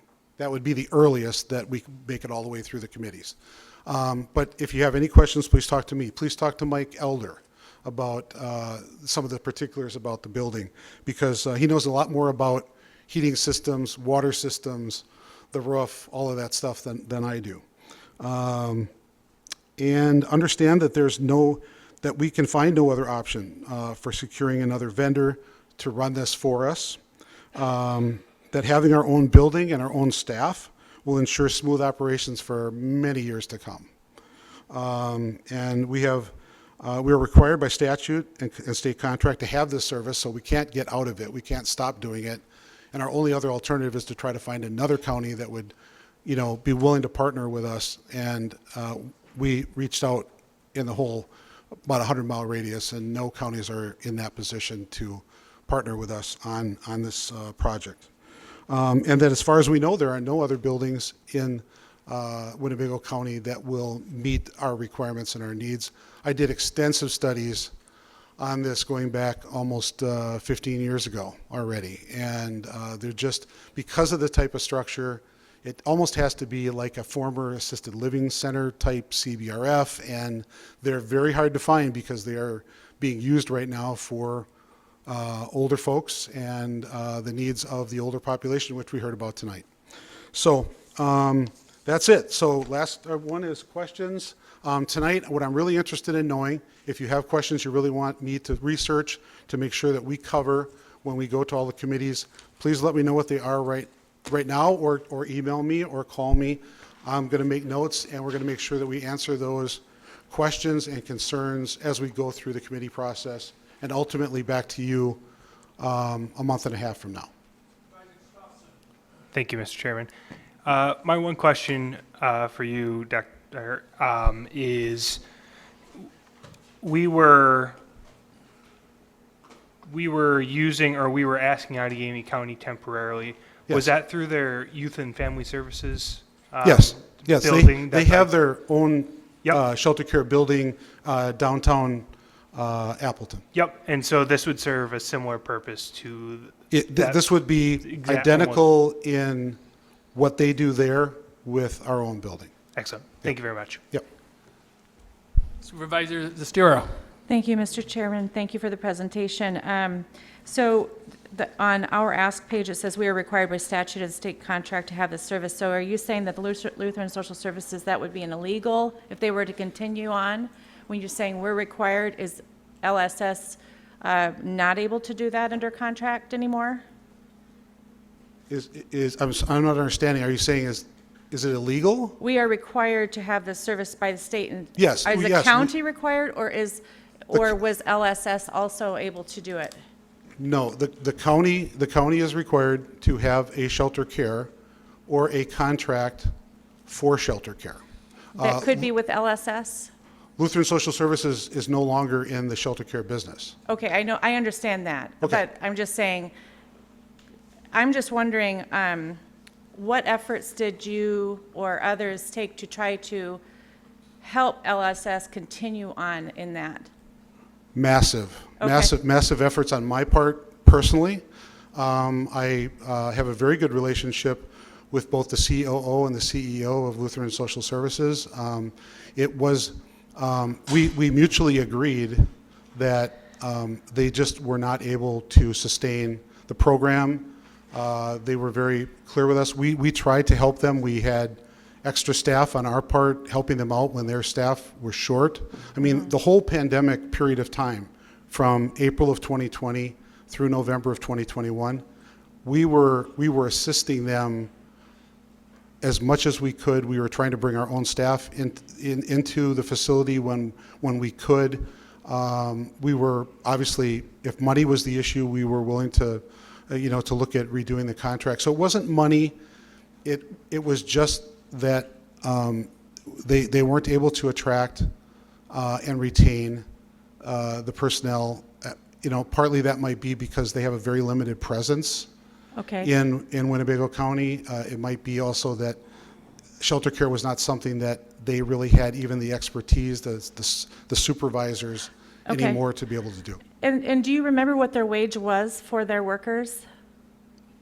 14, 15. Okay. Do you know what the wage will be for the county workers that you would propose? County workers are going to be right around the $18, Okay. 19, I believe. Okay. Okay, so I think that is all the questions I have at this point. Thank you. Okay. Supervisor Schellinger. Thank you, Mr. Chairman. Thank you, Dr. Tobel, for the presentation. I was wondering if you could talk a little bit about kind of what a person who's going through this shelter care program, or I'm sorry, if you could talk a little bit about like the numbers of people going through this shelter care program. So you said there's 8 beds and they're there for a matter of days or weeks. So in a year, do we have pretty consistent people that go through this program, or numbers of people, or do you see a lot of fluctuation? Yeah, so 10 years ago, our numbers of kids needing to go through shelter care were somewhere between 12 and 14. This is 10 years ago. Probably around 5 years ago, we reevaluated that because it seemed like the numbers of kids needing the service was generally between 6 and 10. And so Lutheran Social Services had a very, very difficult time of being able to have enough staff to support anything beyond 8. And you have to make a decision as a shelter care. Are you going to be an 8-bed shelter care, or are you going to be a 16-bed shelter care? And so it seemed to us about 5 years ago that we needed to kind of hover around 8. And I can tell you that pre-pandemic through 2019, we were averaging 6 to 8 kids per day. So we were, my goal was to try to keep at least 6 if we could, because obviously to pay for the expense of that shelter, we really needed, not that I was trying to recruit kids to come in. Don't get that impression. I was not trying to recruit kids just to keep it full, but it seemed like 6 to 8 was kind of where we were going to end up needing to be. So we went down to 8 beds. That worked out a lot better. Then we had the pandemic, and the pandemic, for a variety of reasons, just like somebody mentioned about the nursing home bed capacity going down, we averaged probably around 3 to 4 kids per day. And we're seeing an uptick. Sometimes we get 4, sometimes we get 5. I would predict once we get totally out of COVID, maybe back to some normal times, it'll be 6 to 8. Thank you. So if you are at 8 and you need to find somebody comes around who may qualify, that would be your 9th. What do you do then? Good question. Probably in the short run, we can't change from 8 to 16 on a dime. Okay, so if the answer is it's 1 or 2 over, we're probably going to try to manage, can we find a place for that 9th person or 10th person that doesn't require them to be in shelter care? I can also tell you that sometimes when we don't have capacity, they end up going to secure detention in Fond du Lac. So sometimes when we don't have capacity, they will go to a more secure setting. They'll never be released. We'll never, that's not what we're going to do. But if I started seeing the trend going to 12 to 14, now we might be talking about maybe we want to expand our license to 16, which one of the nice things about Harrison Street is that we originally licensed it for 16. It is capable of having 16 beds. So we have the ability to expand in the future. So if you're thinking, are you just getting a facility that just meets your needs right now? No, this actual facility has the ability for us to go up in number if we choose to do that at some later date, if we need to do that. What can we use with additional space right now? We can potentially house some of our crisis workers there. We can potentially house some additional social work staff. So I think that's a great, nice thing to have in a facility, is the ability to have extra space if we need it for the future. Thanks. And then my last question is, what would happen if the county is out of compliance with those two statutes? If we don't have something set up on January 1st, do we have fines? Could you tell us a little bit about what necessarily happens? I don't know. That's a good question. That we weren't out of compliance for very long at all, because Outagamie helped us in the short run, and then we were able to, by July, we were able to kind of cobble together our own program. Certainly the courts who basically want to use shelter care as a sentencing piece or part of the juvenile supervision would probably not be happy with that. We'd probably beg other counties. We may have, like, maybe we could get one space in Sheboygan. Maybe we could get another space in Outagamie. Maybe we could get a third space in Brown. Temporary, but we could probably do something like that. Now, let me say something about that. When kids are housed in a county that's 20 miles away or 50 miles away, there's an expectation that they continue their schooling. And by using our facility in Oshkosh, if they live in Omro, Winneconne, Menasha, Neenah, we transport those kids to their school districts each morning. So we are obligated to continue that education and to try to get them to where they need to be. Try doing that from Brown County. Try doing that from Manitowoc. So I don't know the answer. I don't think the state would like it. I don't know if they can fine us for it, but they would probably ask us what our plan is to get something in place, and they would be probably monitoring us pretty closely. Thank you very much. Sure. Vice Chairman Fari. Thank you, Mr. Chairman. I'll refer to the page identified as what is shelter care and what does it do. Okay. The fourth bullet point, and I think you have touched on this a little bit. My question is there an additional cost to bring the capacity up to 16 beds? Oh, sure. I can answer that for you. Okay. So if we had this facility with the 16 beds, it wouldn't cost us more because obviously we have the infrastructure for 16. It would cost us more for personnel. We would probably need to close to double our personnel to cover because you're doubling the size, and you have to have a certain amount of staff per number of kids you have there, so it would double our personnel costs. So you have 16 bedrooms established? Yes. Okay, thank you. Yep. Supervisor Swan. Thank you, Mr. Chairman. Thank you, Dr. Topel, for your presentation. Sure. My questions are related to the building, and I know you said you didn't really want to answer too many of those. Because I'll try my best. Okay. I'll just try my best. I'm on facilities and property management, so I'm sure we'll be getting that information. Sure. But just offhand, I was just curious, and let me ask, maybe this can be provided to the committee, I don't need to ask specific questions, but the lease, would we have access to that lease and be able to analyze it that you had in place? Do we have access to the lease? Yeah. Yes, we I do. mean, Yes. You have it, but I mean, can the Facilities and Property Management Committee have access to the lease? We'll be able to review it? You certainly will be. Okay, You certainly will and be. the appraisal, when was the appraisal done, and could we review the appraisal as well? Sure. The appraisal was done it was either February or March of Okay, this year. so that's recent. Yeah.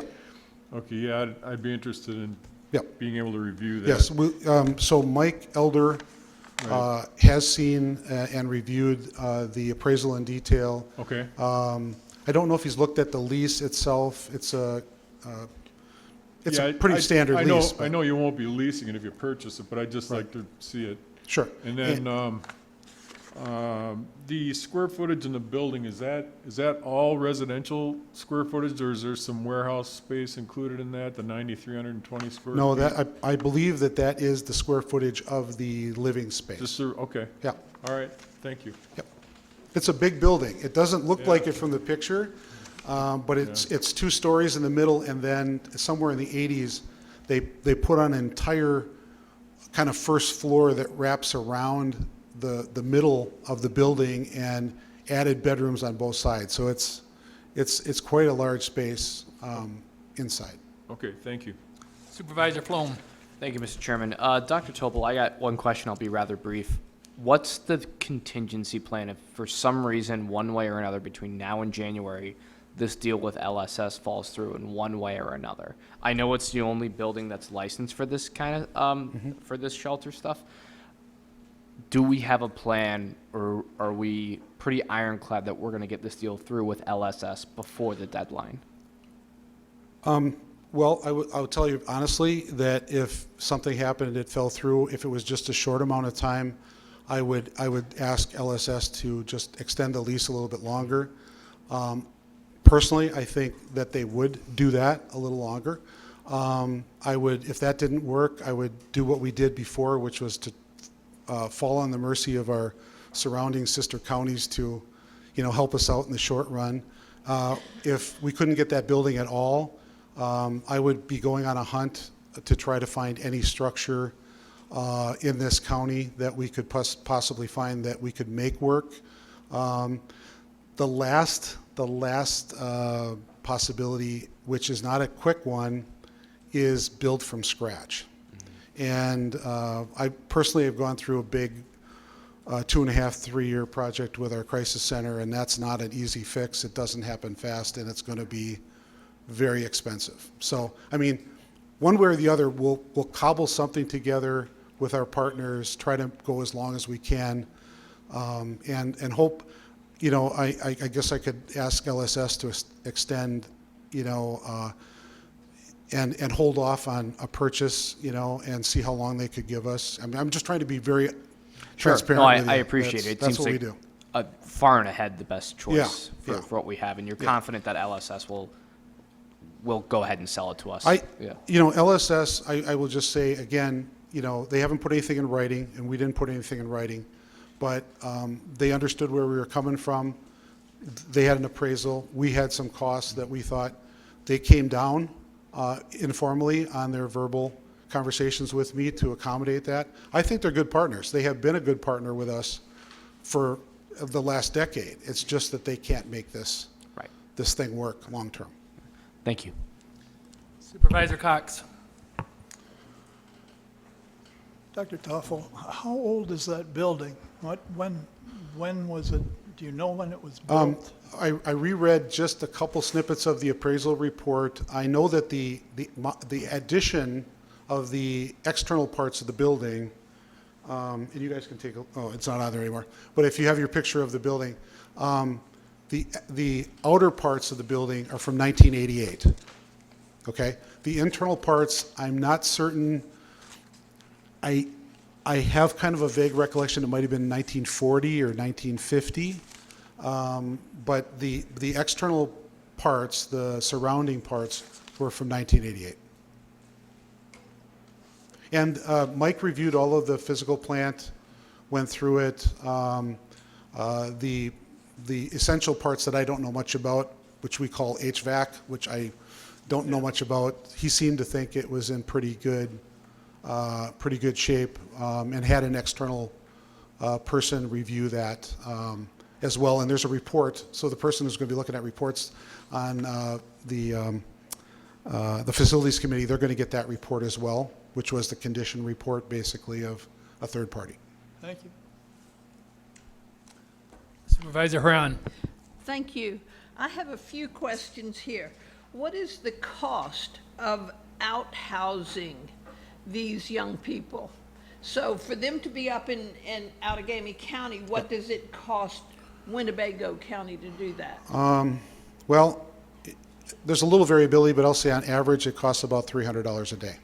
$300 Per person, child, yeah. per person, per Mhm, day. mhm. Thank you. That's super. Okay. That answers that question. How long are these young people kept in supervised care? In this particular shelter care, Yeah. somewhere between as short as 3 days, and sometimes it can only go as long as 30 days. So I would say, you know, if you ask me average days of stay, I'll pick 10. You know, it might be a little less than that or a little more than that, but I would say pretty close to 10 plus or minus 3 or 4. And I just wanted to make, thank you for your answers to that. I just wanted to make one observation, and that is, if it were to cost whomever pays for this $1 million per square foot, that's $107 per square foot.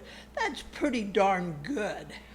I think so in today's market. Yeah, I believe that's true. absolutely. That's huge in today's market.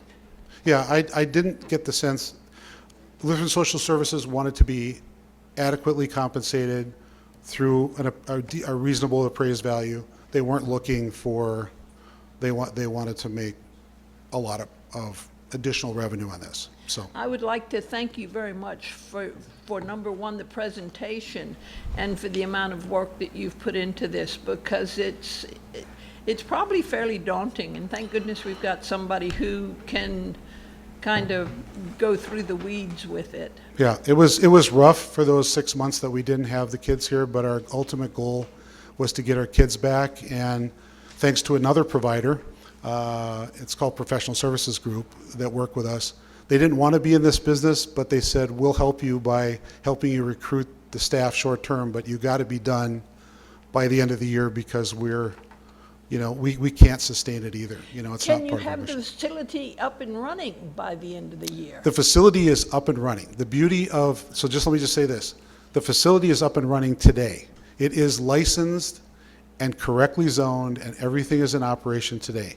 The only thing that would need to change on January 1st is that we are the actual owners of the building, and 2, that we have our own staff running everything and this other vendor agency out of their piece. So it's running today. It's Okay, so what I operational read was that there's like that Lutheran Social Services are going to give you a break. They're going to charge approximately $700,000, and there was the other $150,000, and that was for roofing.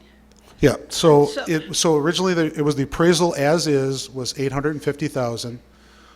Mike went through and he said the roof needs to be replaced. I can almost quote this verbatim. The roof needs to be replaced. Some of the siding needs to be replaced. The parking lot needs to be repaved because it's pretty cracked. Okay. And the garage needs some, I'll call it leveling. And he said that he estimated that cost to be $150,000.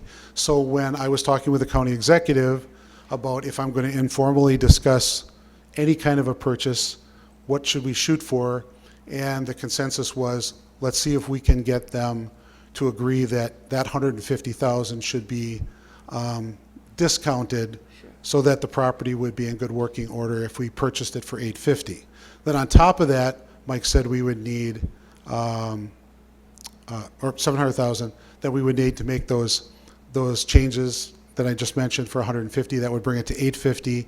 And then Mike said that we also needed to bring it up to code for a public building, which is not on LSS, that's on us. And bringing it up to code to be a public building needs another $150,000. Don't ask me about that because I don't know what that means or the things that go into that. But together, the whole project would be $1 million. Thank you. Yep. And you'll see all that, you'll see all those details and more by the time we get to you next month. Supervisor Stafford. Thank you, Mr. Chair, and thank you, Dr. Topol. I'm right here. I'm having trouble with my eyes yet, so when you're talking to me, it takes me a little while to orient to where you are. I'll just go like this. Yeah, there you go. Thank you. Again, thank you, and I always appreciate your presentations because they're thorough, and the brevity is appreciated. So, thank you for that. Excuse me. No, I have hold on, sorry. Okay. Just a quick question. Sure. In terms of LSS, are we the only prospective buyer, or are they going out to others and looking at selling this to someone else? Okay, I can't Do we totally know? speak for them, but I do think that their first intention is to sell it to us because we've had a good relationship Okay. for 10 years. If we lengthened the process out, or we gave them, we're not sure we're going to do it, I'm not sure that they wouldn't start looking. Okay. And there's probably other people that are looking for a facility like this. I would think, because I think it has multiple. This particular property has multiple purposes, and so it's possible other people have already inquired of them. All right, thank you. Supervisor Bender. Just a comment for some of the new supervisors. When we built that 16-bed crisis center, that was $3.5 million about 2.5 years ago. So I would think if we were looking at building a new crisis center today, you're probably looking at $5 million. At $1 million with all the updates, I think it's a pretty good deal. But you be the judge of that. We'll bring it to all your committees. Don't worry. You'll give me 100 more questions next month, so I'm okay with that. But I thank you for your attention. Really, if you didn't get a chance to ask something, you think of it, please email or phone me. I'd be more than willing to talk with you about any details you want to know. Thank you, Dr. Walt.